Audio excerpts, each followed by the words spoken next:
যে ৫% বাজেট আমরা পাচ্ছি সেই ৫%রও আমরা কিন্তু অনেকটাই খরচ করতে পারছি না। প্রায় ৩০ থেকে ৪০% আমাদের এটা খরচ হয় না। হাইকোর্টের হেলথ বুঝতে হবে, সুপ্রিম কোর্টের হেলথ বুঝতে হবে, মিনিস্ট্রি হেলথ বুঝতে হবে, মোপার বুঝতে হবে, ফাইন্যান্সের বুঝতে হবে, ক্যাবিনেটে বুঝতে হবে, প্রধানমন্ত্রী বুঝতে হবে, ডাক্তারদের বুঝতে হবে, স্বাস্থ্যকর্মীরও বুঝতে হবে। এই সবাই যদি হেলথ না বোঝে তাহলে কিন্তু হবে না। মেডিসিনের যে বাজেট সেই বাজেটে 75% টাকার ওষুধ আবার আনতে হবে ইডিসিএল থেকে, আমাদের এসেনশিয়াল ড্রাগ কোম্পানি যেটা আছে, কিন্তু ইডিসিএল এর আবার সক্ষমতা নাই, সে সময় মতো ওষুধ দিতে পারে না। হসপিটাল এক্সপানশন যখন হয় তখন দেখা যাচ্ছে যে বিল্ডিং হয়ে যাচ্ছে, ইকুইপমেন্ট চলে আসতেছে, কিন্তু জনবল দেওয়া হচ্ছে না। কারণ এই প্রশাসনিক অনুমোদন পাওয়ার পরে বিল্ডিং হয়ে বিল্ডিং হ্যান্ড ওভার করে যখন প্রশাসনিক অনুমোদন পাবে তখনই পদ সৃষ্টির প্রসেসটা শুরু হয়, জনবল সৃষ্টির প্রসেসটা শুরু হয়। এটা একটা রং আইডিয়া। কারণ আমি বিল্ডিং তো উদ্বোধন করব না, আমাদের নেতা নেত্রীরা যে বিল্ডিং উদ্বোধন করে সার্ভিস উদ্বোধন করে না, কিন্তু এই জিনিসটা কিন্তু অন্য ক্ষেত্রে হয় না। মেট্রো রেলে হোক, কোনো ব্রিজ হোক, সেটার ক্ষেত্রে কিন্তু তারা সার্ভিস উদ্বোধন করতে যান, বিল্ডিং বা ওই ব্রিজটা এমনি উদ্বোধন করতে যান না, তাই না? সার্জন আছে, অ্যানেস্থেসিওলজিস্ট নাই, তাহলে সার্জনের যে বেতনটা দেওয়া হচ্ছে সে তো সার্ভিস প্রডিউস করতে পারছে না, তাহলে তার বেতনটা ওয়েস্টেজ। আপনার ড্রাইভার আছে, অ্যাম্বুলেন্স নাই, তাহলে ড্রাইভারের যে বেতন দেওয়া হচ্ছে সেটা ওয়েস্টেজ। অ্যাম্বুলেন্স আছে, ড্রাইভার নাই, তাহলে অ্যাম্বুলেন্স কেনার জন্য যে টাকাটা দেওয়া হলো সেটাও কিন্তু ওয়েস্টেজ। ডাক্তারও যে পর্যাপ্ত সময় দেওয়ার কথা ছিল সরকারি হসপিটালে সেটা দিতে পারে না, কারণ সিস্টেমেই নাই। রুগী লাইনে দাঁড়িয়ে আছে 150, একজন ডাক্তার দেখতেছে, রুগীর রুমের ডাক্তারের রুমের ভিতরে 10 জন আছে, সে সময় দিবে কোথায়? তার তো ট্রিটমেন্ট ডায়াগনোসিস করার তো সুযোগ নাই। সুপ্রিয় দর্শকবৃন্দ, আসসালামু আলাইকুম। মেডিভয়েসের বিশেষ পর্বে স্বাগত জানাচ্ছি আমি ডাক্তার AKM জিয়াউল হক, সহকারী অধ্যাপক, ভ্যাসকুলার সার্জারি বিভাগ, ইবনে সিনা মেডিকেল কলেজ। আজ আমাদের সাথে অতিথি হিসেবে উপস্থিত আছেন ঢাকা বিশ্ববিদ্যালয়ের স্বাস্থ্য অর্থনীতি ইনস্টিটিউট এর সাবেক পরিচালক এবং অধ্যাপক doctor Syed Abdul Hamid sir. Doctor Abdul Hamid sir দীর্ঘদিন থেকে স্বাস্থ্য খাতের বিভিন্ন বিষয় নিয়ে কাজ করছেন, সুশাসন প্রতিষ্ঠায় কাজ করছেন, দীর্ঘদিন থেকে বিভিন্ন পত্রপত্রিকায় লেখালেখি করছেন। এই লেখালেখির সংখ্যা 500 অধিক। এছাড়াও স্বাস্থ্য অর্থনীতি নিয়ে স্যারের নিজস্ব বই রয়েছে বিভিন্ন ধরনের পাবলিকেশন। বিভিন্ন দেশীয় এবং আন্তর্জাতিক জার্নালে স্যারের পাবলিকেশনের সংখ্যা 40টির অধিক। আপনারা জানেন, সম্প্রতি স্বাস্থ্যখাত সংস্কার কমিশন তাদের প্রতিবেদন প্রকাশ করেছেন। এর আদ্যপান্ত জানতে, স্বাস্থ্য অর্থনীতির সঙ্গে সম্পর্কিত বিষয়গুলো জেনে নিতে, বুঝে নিতে আজকে আমার স্যারের সাথে আলাপ করব। স্যার, আপনাকে স্বাগত জানাচ্ছি আমাদের এই অনুষ্ঠানে। ধন্যবাদ আমাকে এখানে আমন্ত্রণ করার জন্য। জি স্যার। স্যার, প্রথমেই আমরা জেনে নিতে চাইব, আমরা জানি যে স্বাস্থ্যখাত সংস্কার কমিশনে 12 জন সদস্য ছিলেন এবং তারা সম্প্রতি 5 মে একটি প্রতিবেদন প্রকাশ করলেন। তাহলে সেখানে আমরা দেখতে পাচ্ছি স্বাস্থ্যখাত সংস্কার কমিশনে প্রায় 11 জনের মতো চিকিৎসক রয়েছেন বেশ কয়েকজন স্বাস্থ্যখাত গবেষক, এছাড়াও রয়েছে সিভিল সার্ভিসের একজন সদস্য। এই কমিটিকে আপনি কিভাবে মূল্যায়ন করছেন? দেখুন, আমি যেটা বলবো যে সরকার নিশ্চয়ই সুচিন্তিতভাবে এই কমিটিটা করেছে, কারণ এটা কমিশন ছিল। এর আগেও আমরা জানি যে একটা কমিটি হয়েছিল, সেই কমিটির তুলনায় এই কমিশনের যারা মেম্বার তাদের যে ভেরিয়েশন, তাদের যে স্কিল বা নলেজের ভেরিয়েশন সেটা বেটার ছিল, আগের তার তুলনায় সেটা একটা বেটার ছিল। এখন যেহেতু কমিশন গঠিত হয়েছিল, কমিশন রিপোর্টও দিয়ে দিয়েছে, আমরা এখন আর কমিশনের গঠন নিয়ে কথা না বলে, কারণ এটা কোনো ফল দিবে না আর কি। হ্যাঁ, বরং আমরা দেখেছি যে স্বাস্থ্যখাত সংস্কার কমিশন আসলে বিভিন্ন ব্যক্তির সাথে বসেছে, বিভিন্ন প্রতিষ্ঠানের সাথে বসেছে এবং তাতে বিভিন্ন ধরনের বৈচিত্র্য রয়েছে। অর্থাৎ শিক্ষকদের সাথেও বসেছেন, চিকিৎসকদের সাথে বসেছেন, বিভিন্ন পেশাজীবী সংস্থার সাথে বসেছেন, এমনকি রাজনৈতিক সংগঠনের সাথেও বসেছেন। কাজে আমরা বলতে পারি তাদের একটি আন্তরিকতা ছিল যে তারা সমাজের সকল স্তরের বক্তব্যগুলো যেন উঠে আসে, এই বিষয়টা তারা হয়তো মনোযোগী ছিলেন। হ্যাঁ, সেটা তারা করেছে, যতটা সম্ভব করার চেষ্টা করেছে। দেখুন যে বাংলাদেশের স্বাস্থ্য খাত যেটা, সেটা তো ভালো অবস্থায় নাই, আমরা সবাই জানি। এই পুরোটাই ধরেন যে একটা কি বলবো, পুরো জায়গায় প্রবলেম আছে, সারা অংশেই প্রবলেম আছে। এটা যদি স্বাস্থ্য সিস্টেমকে একটা বডির সাথে তুলনা করি, শরীরের সাথে তুলনা করি, তাহলে এই শরীরের সমস্ত জায়গায় প্রবলেম আছে। WHO যে 6টা বিল্ডিং ব্লক আছে, সেই 6টা বিল্ডিং ব্লকের প্রত্যেকটা জায়গায় সেরা উপসেরায় এটা একটা প্রবলেম আছে। এখন সংস্কার কমিশন চেষ্টা করেছে, তারা যে সময় পেয়েছিল সেই সময়ে বিভিন্ন মহলের সাথে আলোচনা করে একটা রিপোর্ট দাঁড় করানোর চেষ্টা করেছে। সেটা অনেকেই সমালোচনা করতে পারে, বাট এখানে অনেক ভালো জিনিসও আছে, যেটা যদি সরকার এখান থেকে অন্তত কিছু জিনিস নিয়ে সামনের দিকে এগোয় তাহলে এখান থেকে কিছু রেজাল্ট পাওয়া যেতে পারে। সো আমরা যেটা করতে পারি সেটা হচ্ছে যে এখন ওই রিপোর্ট কার সাথে আলোচনা করলো, কি করলো, এটা না ভেবে যেহেতু রিপোর্টটা হয়ে গেছে, এটা ফাইনালি জমা দিয়ে দিয়েছে। আমরা রিপোর্টের ভিতরে এবং সেখান থেকে আসলে কি ইমপ্লিমেন্টেশন করা যায় আমি একটু জেনে নিতে চাই যে আপনি যেটা বলছেন, আমরাও যেটা জানি যে বাংলাদেশের স্বাস্থ্য খাত জনগণের প্রত্যাশা পূরণ করতে পারছে না। তো আসলে বাংলাদেশ বিভিন্ন দিকেই সমস্যা ছিল। এর ফলশ্রুতিতে আমরা দেখতে পাই যে 5ই আগস্ট বা 36শে জুলাই ছাত্র জনতার বিপ্লব অনুষ্ঠিত হলো, এবং তার ফলশ্রুতিতে কিন্তু এই কমিশনগুলো বাংলাদেশে একটি পরিবর্তন নিয়ে আসতে চায়। তাহলে বিদ্যমান যে প্রতিবেদনটি আমরা হাতে পেলাম স্বাস্থ্যখাত সংস্কার কমিশনের, আপনার কি মনে হয় যে এর ভিতরে যে কথাগুলো আছে, যে প্রস্তাবনাগুলো আছে, তাহলে বিগত সময়ের যে অসঙ্গতি, যে আস্থার সংকট, এই প্রতিবেদন বা এই প্রস্তাবনাগুলো সেই সংকটকে উত্তরণ করতে পারবে? মোটা দাগে যদি কিছু পয়েন্ট আপনাদেরকে হাইলাইট করতেন। দেখুন, প্রতিবেদনের রিপোর্টে অনেক কিছুই বলা হয়েছে। দ্যাট মিনস আমরা বিভিন্ন সময় যে সমস্ত প্রেসক্রিপশন, সাজেশন, পরামর্শগুলো দিয়েছে, প্রায় সবগুলোই কিন্তু এর ভিতরে লিপিবদ্ধ হয়েছে। একদম ম্যাক্রো থেকে শুরু করে ক্ষুদ্র ক্ষুদ্র জিনিসগুলো এসেছে। এটা আনতে গিয়ে রিপোর্টটা অনেকটা ক্লামজি হয়ে গেছে, সেটা রিডেবিলিটি হারিয়েছে, সেটা একদিকে সত্য। কিন্তু রিপোর্টে আবার অনেক কিছু আছে, যদি এখান থেকে সেটাকে আমরা আলাদা করে এবং সেটাকে ফোকাস করি, তাহলে কিন্তু এখান থেকে ভালো কিছু পাওয়ার সুযোগ আছে। সেরকম দু একটা জিনিস আমি যদি বলি যে আমাদের দেখেন যে স্বাস্থ্য খাতের মেইন চ্যালেঞ্জগুলোর ভেতর একটা যেটা, সেটা হচ্ছে যে স্বাস্থ্য খাত কাদের দ্বারা পরিচালিত হচ্ছে। স্বাস্থ্য খাতকে আমরা যদি স্বাস্থ্য মন্ত্রণালয়ের ministry of health and family welfare, এটা এখন দুটো ডিভিশন আছে, তাহলে দুটো ডিভিশনের সচিবালয়ে দুটো অফিস আছে।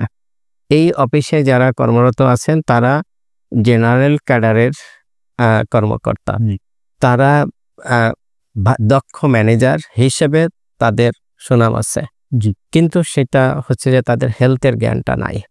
হেলথের জ্ঞানটা না থাকার কারণে হঠাৎ করে এসে একজন অ্যাডমিনিস্ট্রেশনের লোক হঠাৎ করে এসে 2-1 বছর চাকরি করে হেলথ বোঝা সম্ভব না, কারণ এটা একটা বিশাল সমুদ্রের মতো, এত বেশি এটা ভেরিয়েশন হচ্ছে এবং এটা পরিবর্তন হচ্ছে এবং এটা এত বেশি জটিল কমপ্লেক্স একটা সেক্টর, সেটা হঠাৎ করে একজন নন হেলথ থেকে এসে কিন্তু সে হেলথ বুঝতে পারবেন। অন্যদিকে আমরা যদি দেখি যে সচিবালয় ভিত্তিক আমাদের ডিজি হেলথ ভিত্তিক যে প্রশাসন অ্যাডমিনিস্ট্রেশনটা আছে, সেখানেও দেখেন যে কারা অ্যাডমিনিস্ট্রেশনে যাচ্ছে, যারা সাধারণত মেডিকেল কলেজের অধ্যক্ষ ছিলেন বা মেডিকেল কলেজের প্রফেসর ছিলেন, তারাই এখানে আসছেন এবং তারা পিওর মেডিকেল ক্লিনিক্যাল সাইডের লোক। কিন্তু হেলথ মানে তো শুধু ক্লিনিক্যাল না। আমি যদি বলি যে হেলথ গঠন আর হেলথ রিপেয়ার দুটো আলাদা জিনিস, আমরা কোনটা চাই? আমরা নিশ্চয়ই হেলথ গঠন চাই। তাহলে একটা হেলথ সিস্টেমের প্রায় 80% গুরুত্ব দেওয়া উচিত হচ্ছে হেলথ গঠন, দ্যাট মিনস হেলথ বিল্ডিং এর উপরে, আর 20% গুরুত্ব যাবে হচ্ছে যে হেলথ রিপেয়ারের উপরে। তাহলে রিপেয়ার মানে ক্লিনিক্যাল সাইড আমি যেটা বলছি রিপেয়ার, তার মানে প্রমোটিভ প্রিভেনশন, এটা হওয়া উচিত এবং পাবলিক হেলথে যে কম্পোনেন্টগুলো এইগুলো সেটা হওয়া উচিত প্রায় 80% জুড়ে থাকা উচিত। তাহলে ডিজি হেলথের যে প্রশাসনটা আছে সেই প্রশাসনটা পিওরলি ক্লিনিক্যাল ধারা থেকে আসছে, এবং তাদের অনেকেরই মাঠ পর্যায়ের কিন্তু এক্সপিরিয়েন্স নাই। তাহলে এখানে দেখার একটা মিসম্যাচ আছে এবং অ্যাডমিনিস্ট্রেশন নিচের দিকে যারা আছে ফ্যাসিলিটি লেভেলে, তাদের যেটা হচ্ছে যে হ্যাঁ, তারাও পিওর ক্লিনিক্যাল সাইড থেকে কিন্তু তারা অ্যাডমিনিস্ট্রেশনে আসতেছে এবং তারা যখন অ্যাডমিনিস্ট্রেশনে যাচ্ছে তখন কিন্তু তাদেরকে ফাউন্ডেশন ট্রেনিং নাই, ফার্দার ট্রেনিং নাই, রিফ্রেশার ট্রেনিং নাই যে তাদেরকে দক্ষ ম্যানেজার করে গড়ে তুলবে। তার মানে হেলথ যতদিন পর্যন্ত হেলথ পিপুল দিয়ে এবং দক্ষ লোকজন দিয়ে যতদিন পর্যন্ত পরিচালিত হবে না, ততদিন পর্যন্ত কিন্তু হেলথ স্বাস্থ্য খাতে জঞ্জাল দূর হবে না। সেই কনটেক্সটে কিন্তু সংস্কার কমিশন একটা প্রস্তাবনা ওখানে দিয়েছে, সুপারিশ দিয়েছে যে বাংলাদেশ হেলথ সার্ভিস গঠন করা, জুডিশিয়াল সার্ভিস যেরকম আলাদা হয়ে গেছে, এরকম হেলথ সার্ভিসকে যদি আলাদা করা যায়, তাহলে হেলথের মানুষ যখন হেলথকে গভর্ন করবে, একদম টপ লেভেল থেকে শুরু করে বটম লেভেল পর্যন্ত হেলথের মানুষ যখন গভর্ন করবে, তখন হেলথের প্রবলেমগুলো তারা বুঝতে পারবে। এখন প্রবলেম যেটা, সেটা হচ্ছে যে বিভিন্ন মিক্স হওয়াতে, আমি যেটা বললাম যে অ্যাডমিনের লোক আছে, এদিকে ক্লিনিক্যাল সাইডের লোক আছে, এদিকে ফিল্ড লেভেলের লোকজন এই পর্যন্ত আসতে পারে না, ফলে দেখা যাচ্ছে যে হেলথটা কেউ বুঝতেছে না। তো বাংলাদেশ হেলথ সার্ভিস এটা যদি গঠন হয়, তাহলে দেখা যাচ্ছে যে হেলথের পিপল, এখানে হেলথ মানে আমি কিন্তু শুধুমাত্র মেডিকেল ডক্টর বোঝাইনি, এখানে পাবলিক হেলথ আছে, হেলথ ইকোনমিস্ট আছে, হেলথ ম্যানেজমেন্ট আছে। হ্যাঁ, আমি যদি একটু সামারি করি বা অন্যভাবে যদি একটু দেখি বিষয়টাকে, যেমন স্বাস্থ্য প্রশাসক আছেন এবং সার্ভিস প্রোভাইডার, দুই রকম লোক রয়েছে, অর্থাৎ ম্যানেজার এবং প্রোভাইডার, অর্থাৎ একটা অংশ অ্যাডমিনিস্ট্রেটিভ পার্সন এবং একটা অংশ হচ্ছে চিকিৎসকগণ বা অ্যালাইড হেলথ ফোর্সেস। আমরা যদি একটু পিছনের দিকে তাকাই, যে স্বাস্থ্য খাতে আস্থার সংকটের কথা বলা হচ্ছে, তারপরে বিভিন্ন জায়গায় করাপশন হচ্ছে, এগুলো বলা হচ্ছে। আমরা যদি আমাদের বিগত প্রশাসনিক বিষয়গুলির দিকে তাকাই, তাহলে আমরা দেখব যে স্বাস্থ্য মন্ত্রণালয়টা পুরোটাই পরিচালিত হচ্ছে প্রশাসন শাখা থেকে, বা এই ধরনের অর্থাৎ নন মেডিকেল পার্সন যারা আছেন তাদেরকে দিয়ে পরিচালিত হচ্ছে। তাহলে এই যে আমাদের চিকিৎসা খাতে বা স্বাস্থ্য খাতে যে ফেইলুর, যে কাঙ্ক্ষিত মান অর্জিত না হওয়া বিভিন্ন দিক থেকে, এই জায়গাটা আসলে মন্ত্রণালয়ের দায়ভার কতটুকু আসলে? আমি এই জায়গাটাই বলবো, সেটা হচ্ছে যে আমাদের প্রথমে ভুল যেটা হয়েছে, যেমন স্বাস্থ্যকে বাংলাদেশ সিভিল সার্ভিসের পার্ট করাতে, যখনই বাংলাদেশ সিভিল সার্ভিসের পার্ট হবে তখন সিভিল সার্ভিসের নিয়ম কানুনগুলো মেনে চলতে হয়। এখন স্বাস্থ্য যেটা হয়েছে, স্বাস্থ্যকে আমরা যদি taxation, police service, postal service, এরকম আরও 10টা-20টা সার্ভিসের মতো দেখি, তাহলে সেটা ভুল হবে। আমরা এই সিভিল সার্ভিসের আওতায় থাকাতে সেই ভুলটাই হয়েছে। ফলে স্বাস্থ্য দেখেন যে একটা হসপিটালে আপনি একজন ডাক্তার, আপনি অ্যাপ্রন গায়ে দিয়ে বসে থাকলে সার্ভিস প্রডিউসড হয়ে যায় না। বাট একজন পুলিশ সদস্য, সে যদি তার পোশাকটা পরে রাস্তায় যায়, আমরা কিন্তু তাকে জিজ্ঞেস করি না যে তোমার কাছে বন্দুক আছে কিনা। পোশাকটা পরে রাস্তায় দাঁড়ালে কিন্তু ওই এলাকার সিকিউরিটি নিশ্চিত হয়ে যায়, মানুষ জানে যে এখানে একজন পুলিশ সদস্য আছে। তার মানে হসপিটালের স্বাস্থ্যটা কিন্তু উৎপাদন করতে হয়, এটা প্রডিউস করতে হয়। সেই প্রডিউস করতে গিয়ে আপনি একা পারবেন না, আপনার একটা টিম লাগবে, এবং সেই টিমে কাঙ্ক্ষিত জনবলটা লাগবে, ক্রিকেট টিমের মতো। প্রপার মিক্সার লাগবে, স্কিলের প্রপার মিক্সার লাগবে, এবং ইকুইপমেন্টের মিক্সার লাগবে। তার মানে এই রেডিনেসগুলো থাকতে হবে। তাহলে এই রেডিনেসগুলো থাকার জন্য হসপিটাল বা স্বাস্থ্য খাতে ফ্লেক্সিবিলিটি থাকতে হয়, অ্যাডমিনিস্ট্রেটিভ ফ্লেক্সিবিলিটি থাকতে হয়। তাহলে বিসিএস এর আওতায় থেকে আপনি তো সেন্ট্রাল একটা সিস্টেমের আওতায় যখন থাকছেন, তখন কিন্তু এই ফ্লেক্সিবিলিটিটা আপনার নাই। আপনার কেনাকাটার ফ্লেক্সিবিলিটি নাই, আপনার খরচের ফ্লেক্সিবিলিটি নাই, আপনি অনেক কিছুই করতে পারছেন না। ফলে দেখা যাচ্ছে যে এই ব্যারিয়ারগুলো হচ্ছে যে এই সিভিল সার্ভিসের পার্ট থাকাতে। সাথে যেটা হয়েছে, আপনি যেটা বললেন, সেটা হচ্ছে যে যেহেতু কোর অ্যাডমিনিস্ট্রেশনে আছে নন হেলথ পিপুল, তাদের ম্যানেজারিয়াল দক্ষতা আছে, বাট তাদের হেলথ জানা নাই। তো হেলথ তো না জানা থাকলে তাদের ওই যে জেনারেল ম্যানেজারিয়াল দক্ষতা, সেটা দিয়ে কিন্তু হেলথ পরিচালনা করা যায় না। কেওয়াসটা এখানে হয়। সাপোজ ডিজি একটা ফাইল যখন এখান থেকে দিচ্ছে সচিবালয়, সেই ফাইলটা তো সরাসরি এইটা সেক্রেটারির কাছে চলে যাওয়া উচিত, কারণ ডিজি এখন গ্রেড 1 অফিসার। তাহলে তার নেক্সট লেভেল অফিসার তো সচিব বা সিনিয়র সচিব যাই হোক, তার কাছে চলে যাও। ওখানে দেখা যাচ্ছে যে আরেকজন সিনিয়র অ্যাসিস্ট্যান্ট সেক্রেটারি বা ডেপুটি সেক্রেটারি সেই ফাইলটাকে সে ফুট আপ করছে, এবং সে তার গতিতে, সচিবালয়ে যে গতি আছে সেটাতে আবার উঠতেছে, আবার নামাচ্ছে, এবং সেখানে আমলাতান্ত্রিক জটিলতা।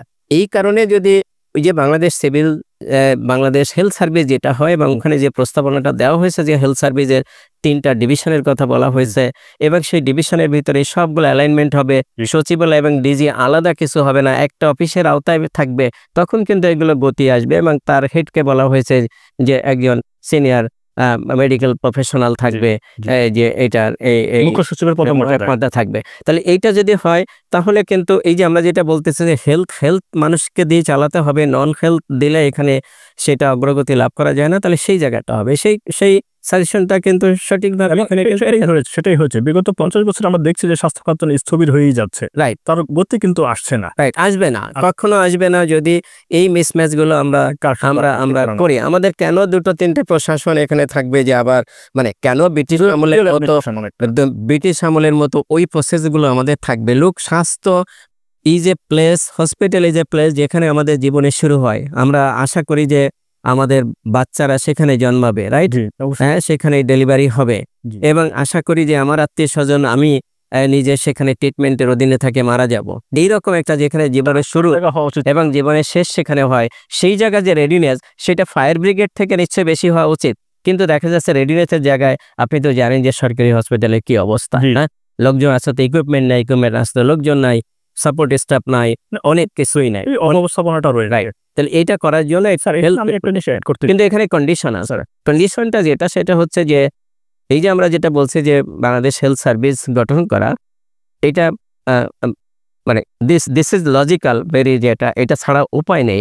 কিন্তু এটার সাথে সবচেয়ে বড় প্রিকন্ডিশন যেটা, সেটা হচ্ছে যে ডাক্তারদের প্রফেশনাল রাজনীতি থেকে দূরে রাখতে হবে।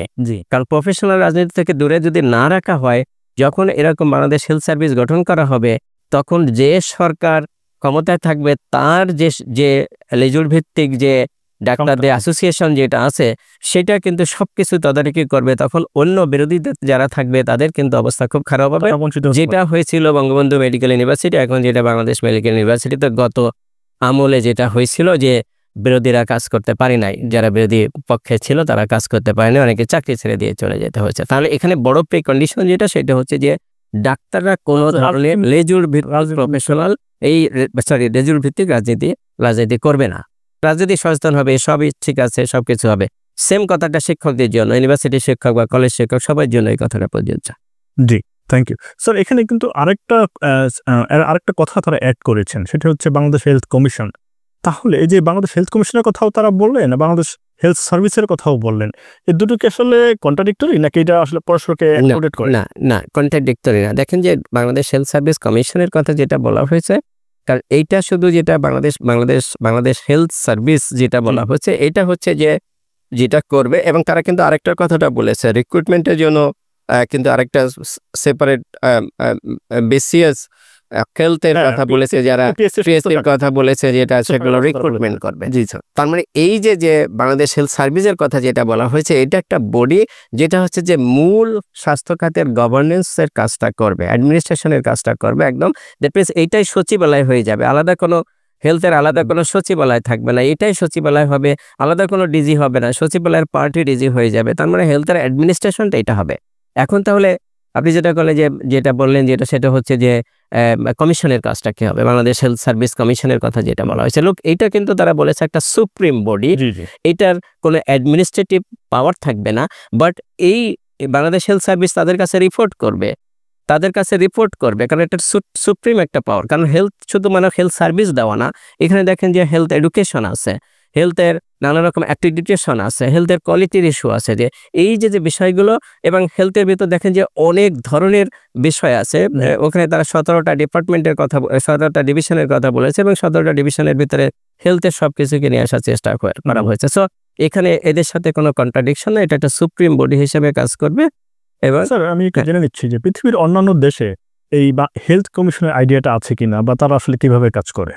লোক মানে বিষয় যেটা, সেটা হচ্ছে যে হ্যাঁ, হেলথ কমিশন আছে, যেরকম চায়নাতে কিন্তু এরকম একটা হেলথ কমিশন আছে, একটা শক্তিশালী হেলথ কমিশন আছে। হ্যাঁ, অন্য দেশে হয়তো হেলথ কমিশন নাই, বাট হেলথ কমিশনের মতো প্রতিষ্ঠানগুলো আছে। আমরা যদি বলি এক একটা দেশের ধরন তো এক এক রকমের। আমরা যদি থাইল্যান্ডে যদি বলি, তাহলে ওদেরকে যেটা বলছে ন্যাশনাল হেলথ সিকিউরিটি অফিস। ইন্দোনেশিয়াতে ওদের একটা আছে, ইন্ডিয়াতে ওদের একটা বলা হচ্ছে ন্যাশনাল হেলথ অথরিটি। আপনি যদি ইংল্যান্ডে যান, তাহলে হচ্ছে বলতেছেন এনএইচএস। তাহলে এনএইচএস হচ্ছে আমাদের বাংলাদেশ হেলথ সার্ভিসের কথা, যেটা কিন্তু ওদের নাইস আছে। তো এইরকম প্রতিষ্ঠান কিন্তু আছে। যে এখন আমাদের যেহেতু নাইসের আদলে একটা প্রতিষ্ঠানের কথা কিন্তু বলা হয়েছে কমিশন রিপোর্টে, বলা হয়েছে, এবং সেটা কমিশনের একটা ডিভিশন, এই যে 17টা ডিভিশন যেটা থাকবে, তার ভিতরে একটা ডিভিশনের কথা কিন্তু ওখানে বলা হয়েছে, যে এরকম একটা কোয়ালিটি অ্যাক্রিডিটেশন। আমরা কথা বলছিলাম স্বাস্থ্য কমিশন নিয়ে, কথা বলছিলাম বাংলাদেশ হেলথ সার্ভিস নিয়ে। এখন আমরা যদি বাজেটের দিকে আসি, আমরা অনেকেই জানি যে বাংলাদেশের বাজেটের অবস্থা খুবই খারাপ। বলা হয় যে দক্ষিণ এশিয়ায় যতগুলো দেশ আছে তাদের মধ্যেও বাংলাদেশ সবার পেছনে। আসলে বাজেট বরাদ্দ দিক থেকে বাংলাদেশের অবস্থান সারা পৃথিবীতে আসলে কোন পর্যায়ে, আর এটি আসলে যে খাতোয়ারি বরাদ্দ কিরকম, কোথায় আসলে এইটা? বাজেটের আসার আগে এই কমিশনের রিপোর্টে একটা গুরুত্বপূর্ণ দিক একটু বলা দরকার, সেটা হচ্ছে যে কমিশন রিপোর্টে এই জিনিসটা নিয়ে আসছে যে প্রাইমারি হেলথ কেয়ারের উপরে জোরটা দেওয়া হয়েছে, এবং বোথ রুরালে এবং আরবানে। আমরা জানি যে রুরালে আমাদের প্রাইমারি হেলথ কেয়ার থাকলেও সেটা ফাংশনাল ছিল না। দ্যাট মিনস অনেকগুলো সেন্টার আছে এবং এটা অনেক ডুপ্লিকেশন হচ্ছিল, কমিউনিটি ক্লিনিক আছে, সাব সেন্টার আছে, আবার FWC আছে আর কি। সো এইগুলোকে একত্রিত করে কিন্তু একটা ইন্টিগ্রেটেড সেন্টার করার কথা বলা হয়েছে, এবং সেখানে প্রমোটিভ প্রিভেন্টিভ কেয়ারের উপরে জোর দেওয়ার কথা বলা হয়েছে, রেফারেল সিস্টেম প্রতিষ্ঠা করার কথা বলা হয়েছে আর কি, এবং ফ্রিও করার কথা বলা হয়েছে, এবং পাবলিক হেলথকে ক্লিনিক্যাল হেলথ থেকে আলাদা করার কথা বলা হয়েছে এবং সেটার গভর্নেন্সটা কিরকম হবে সে কথাগুলো কিন্তু বলা হয়েছে আর কি। হ্যাঁ, সাথে যেটা আছে সেটা হচ্ছে যে রাইট, যে প্রাইমারি হেলথ কেয়ারকে এটা একটা সাংবিধানিক অধিকার হিসেবে এটা সংবিধানে ইনক্লুড করা, সংশোধনে বা ইনক্লুড করার কথা বলা হয়। তো আমি যেটা বলার চেষ্টা করছি সেটা হচ্ছে যে লোক অনেক কিছু কিন্তু বলা আছে। হ্যাঁ, কমিশনের রিপোর্টে সমালোচনা হতে পারে, অনেক কিছু হতে পারে। যারা করেছেন তারা তো একটা চিন্তা করে করেছেন, আর যখন বাস্তবায়ন হবে তখন তো হুবহু আর ওইটা নিয়ে বাস্তবায়ন হবে এমন তো কোনো কথা নেই। যখন বাস্তবায়ন হবে সেখান থেকে এটা পরিবর্তন করা যেতে পারে, সেটা তো আর কোনো ব্যারিয়ার নেই যে এটা তো আর যে ওইটাই বাস্তবায়ন করতে এমন কোনো কথা নেই। সেজন্য আমরা যেটা মনে করি সেটা হচ্ছে যে কমিশনে অনেক কিছু আছে যেখান থেকে অন্তত আমরা কিছু যদি বাস্তবায়নের দিকে এগোতে পারে তাহলেও রাষ্ট্র এখানে সামনের দিকে এগিয়ে যাবে স্বাস্থ্য খাতের দিকে। এখন আমি আসি যদি আপনার বাজেট নিয়ে বিষয়টা, বাজেট নিয়ে কিন্তু স্বাস্থ্য কমিশনের রিপোর্টে ফাইন্যান্সিং যে অংশটা সেখানে বলা হয়েছে যে বাজেট আমাদের বৃদ্ধি করতে হবে এবং এটা আমরাও জানি যে এটা বাজেট বৃদ্ধি করার দরকার। আমাদের এখন জাতীয় বাজেটের 5% দেওয়া হয়, সেটা 15% যাওয়া উচিত, WHO সেটা বলে আর কি। হ্যাঁ, কমিশন রিপোর্টও সেটা বলার চেষ্টা করেছে, জোর দেওয়ার চেষ্টা করেছেন। এখন আমাদের একটু বুঝতে হবে সেটা হচ্ছে যে স্বাস্থ্য খাতে যে বাজেটটা বা রাষ্ট্রীয় যে বাজেটটা, এই বাজেটটা আসলে দেয় না, এই বাজেটটা আসলে চাইতে হয়। দ্যাট মিনস আমার সেক্টরে কি অ্যাক্টিভিটিস আছে এবং সেই অ্যাক্টিভিটিসগুলো পরিচালনা করার জন্য আমার আসলে কি হেডে টাকা লাগবে, কতটুকু টাকা লাগবে, কোন কোন খাতে কত টাকা লাগবে, রাইট? তাহলে সেই জায়গাগুলোতে আমাকে যদি বাজেট বাড়াতে হয় তাহলে আমাকে অ্যাক্টিভিটিসগুলো বাড়াতে হবে, আমাদের প্রোগ্রামগুলো বাড়াতে হবে। তাই ছাড়া এটা বাজেট বাড়ানোর কোনো সুযোগ নাই। কারণ এটা আমি যেটা বলছি সেটা কোনো না, দিক না যে ফাইন্যান্স আমাকে টাকা দিয়ে দেবে, স্বাস্থ্যকে টাকা দিবে, তারপরে আমি প্রোগ্রাম তৈরি করব, অ্যাক্টিভিটিস তৈরি করব, খরচ করব, সেটা কিন্তু না। বরং উল্টোটা, আমি আগে অ্যাক্টিভিটিস তৈরি করব, প্রোগ্রাম তৈরি করব, জেনারেট করব, তারপরে আমি অর্থের কাছে চাইবো যে তুমি টাকা দাও। হ্যাঁ, এই যে আমি যখন অ্যাক্টিভিটিসগুলো করছি তখন সেটা প্রত্যেকটা স্টেজে আমাদের অ্যাপ্রুভাল লাগতেছে, সেটা ফাইন্যান্সের অ্যাপ্রুভালও লাগে। যদি এখন আপনি নতুন 5,000 10,000 ডাক্তার বা অন্য হেলথ হিউম্যান রিজন নিতে চান, সেটা কিন্তু ফাইন্যান্স পর্যন্ত যেতে হবে। ফাইন্যান্স পর্যন্ত তার অ্যাপ্রুভাল মোপা হয়ে ফাইন্যান্সে পর্যন্ত যেতে হবে, অ্যাপ্রুভালটা লাগবে। সেই অ্যাপ্রুভালটা কিন্তু আনটিল আপনার এই পোস্টগুলো যখন স্যাংশন না হবে তখন তো আপনি নিয়োগ দিতে পারছেন না। নিয়োগ না দিলে আপনি কিন্তু আলটিমেটলি কিন্তু বাজেটটা আর পাওয়ার কিন্তু সুযোগ নাই। তাহলে আমাদের এখন যেটা দরকার সেটা হচ্ছে যে আমাদের যে 5% বাজেট আমরা পাচ্ছি সেই 5%রও আমরা কিন্তু অনেকটাই খরচ করতে পারছি না। প্রায় 30 থেকে 40% আমাদের এটা খরচ হয় না অন অ্যান অ্যাভারেজ। কেন খরচ হয় না? এই 5% বাজেটের প্রায় 1.5% রিভাইজ বাজেটের সময় কমিয়ে দেওয়া হয়।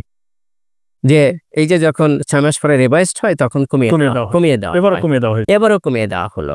কিন্তু কেন কমিয়ে দেওয়া হয়? কেন স্বাস্থ্যে কমিয়ে দেওয়া হয়? কেন রোডস অ্যান্ড হাইওয়েতে কমিয়ে দেওয়া হয় না? কেন অন্য জায়গায় কমিয়ে দেওয়া হয় না? এটা কমিয়ে দেওয়া হয় এই কারণে যে আমাদের যে রাষ্ট্রীয় বাজেটটা সেটা প্রায় গত বছর 7.5 লক্ষ কোটি টাকার বাজেট ছিল, কিন্তু রেভিনিউটা কত ছিল? রেভিনিউ 3-4 লক্ষ কোটি টাকা ছিল। দ্যাট মিনস প্রায় 40% আমাদের ডেফিসিট ফাইন্যান্সিং। ডেফিসিট ফাইন্যান্সিং মানে এই ফাইন্যান্সটা সরকারকে বড় করে, ইন্টারেস্ট বেস বড় করে তাকে কিন্তু টাকাটা দিতে হয়েছে।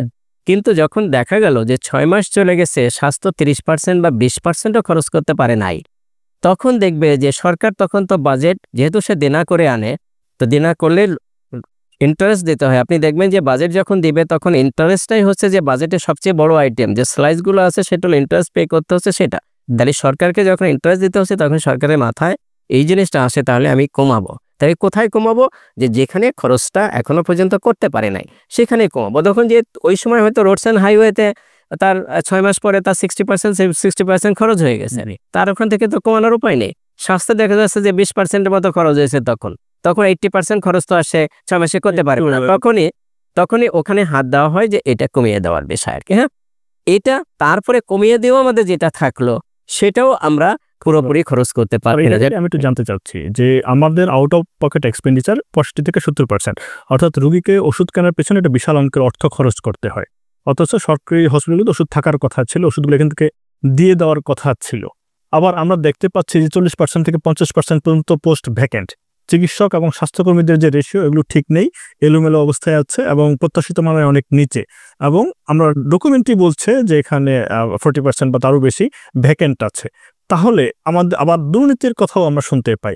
তাহলে এই যে আপনারা জানলাম যে বাজেট ফেরত যাচ্ছে, তাহলে এই ডিসপ্যারিটিটা কেন হচ্ছে? এটা নেগলিজেন্সটা আসলে কোন জায়গায়?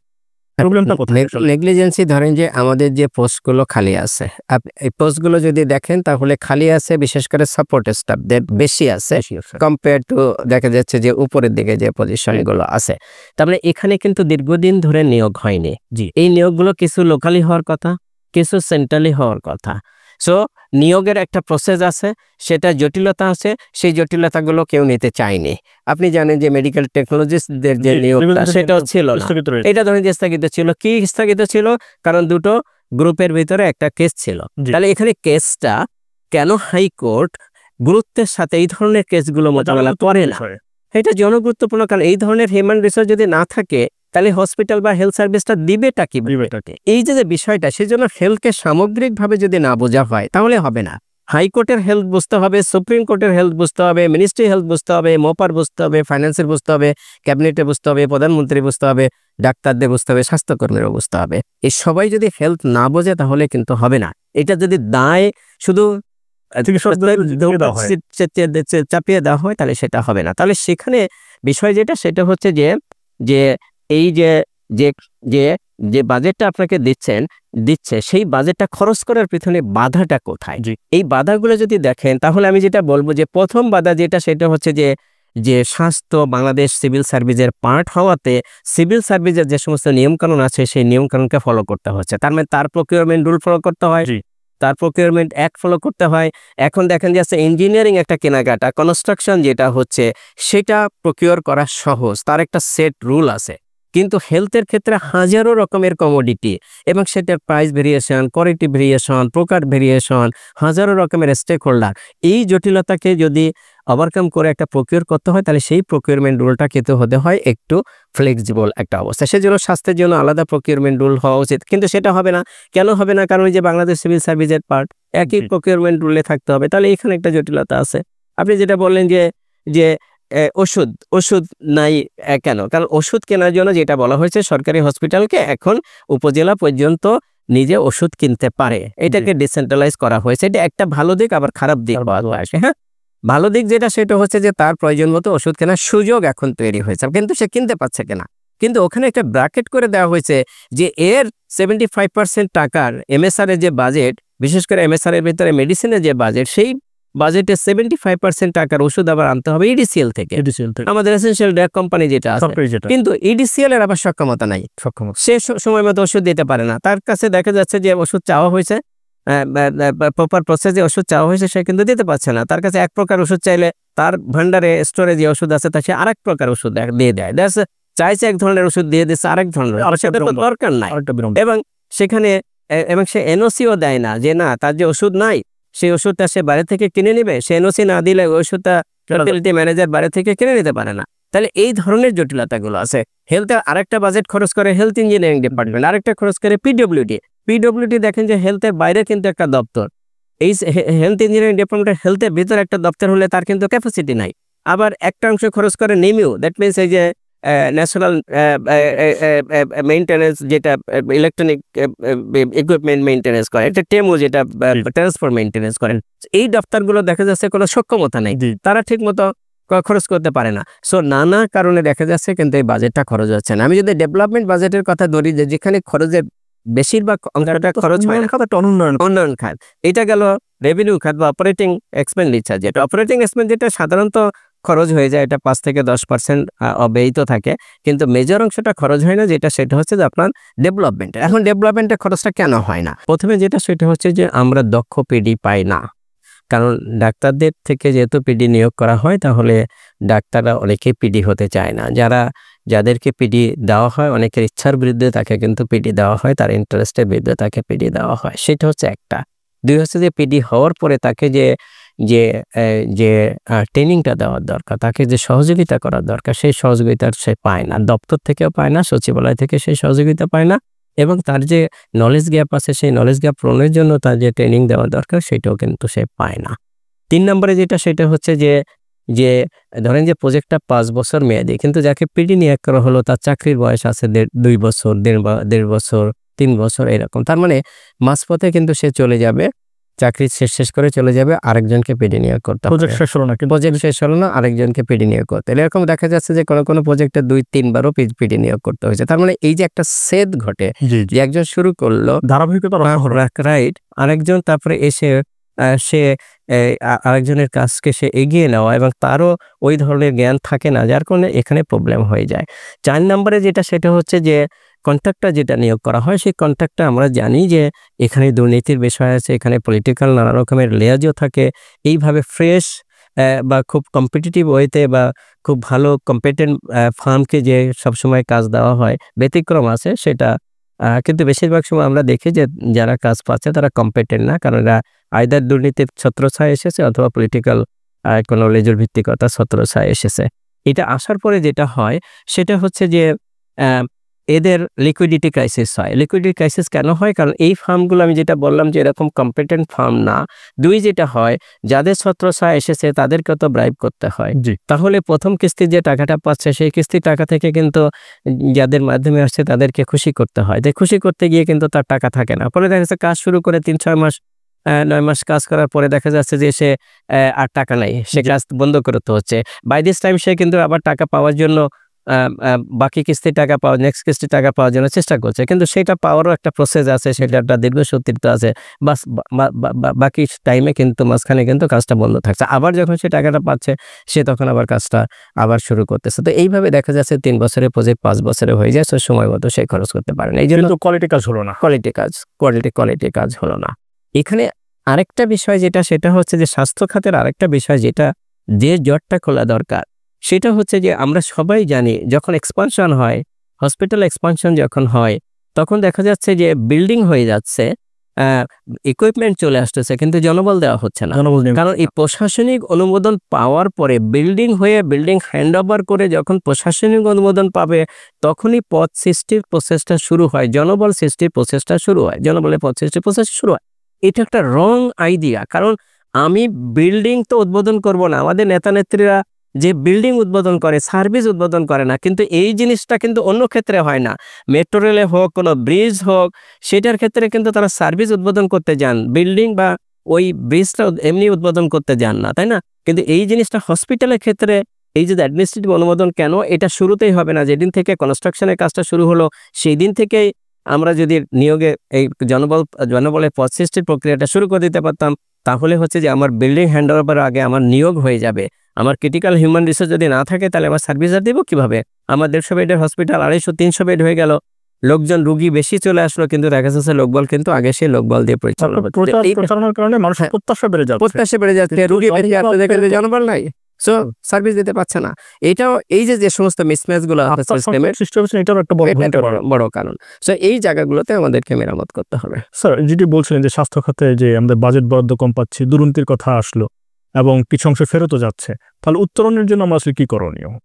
দেখুন, উত্তরণের জন্য আমি আবারও যেটা বলবো সেটা হচ্ছে যে উত্তরণের জন্য আমরা যদি বর্তমান সিস্টেমে থাকি, যে সিস্টেমটা এখন আছে, সংস্কার কমিশন একটা প্রস্তাব করেছে, তারা তো সেটা হবে কি হবে না সেটা সরকার জানে, কোন সরকার করবে, এই সরকার করতে পারবে কিনা, বা রাজনীতি দলগুলো কতটা অ্যাকসেপ্ট করবে সেটা তো ভিন্ন বিষয়। কিন্তু এখন বর্তমান যে অবস্থা আছে সেটা যদি আমরা একটু চিন্তা করি, তাহলে হচ্ছে যে খরচের বাধাটা কোথায়।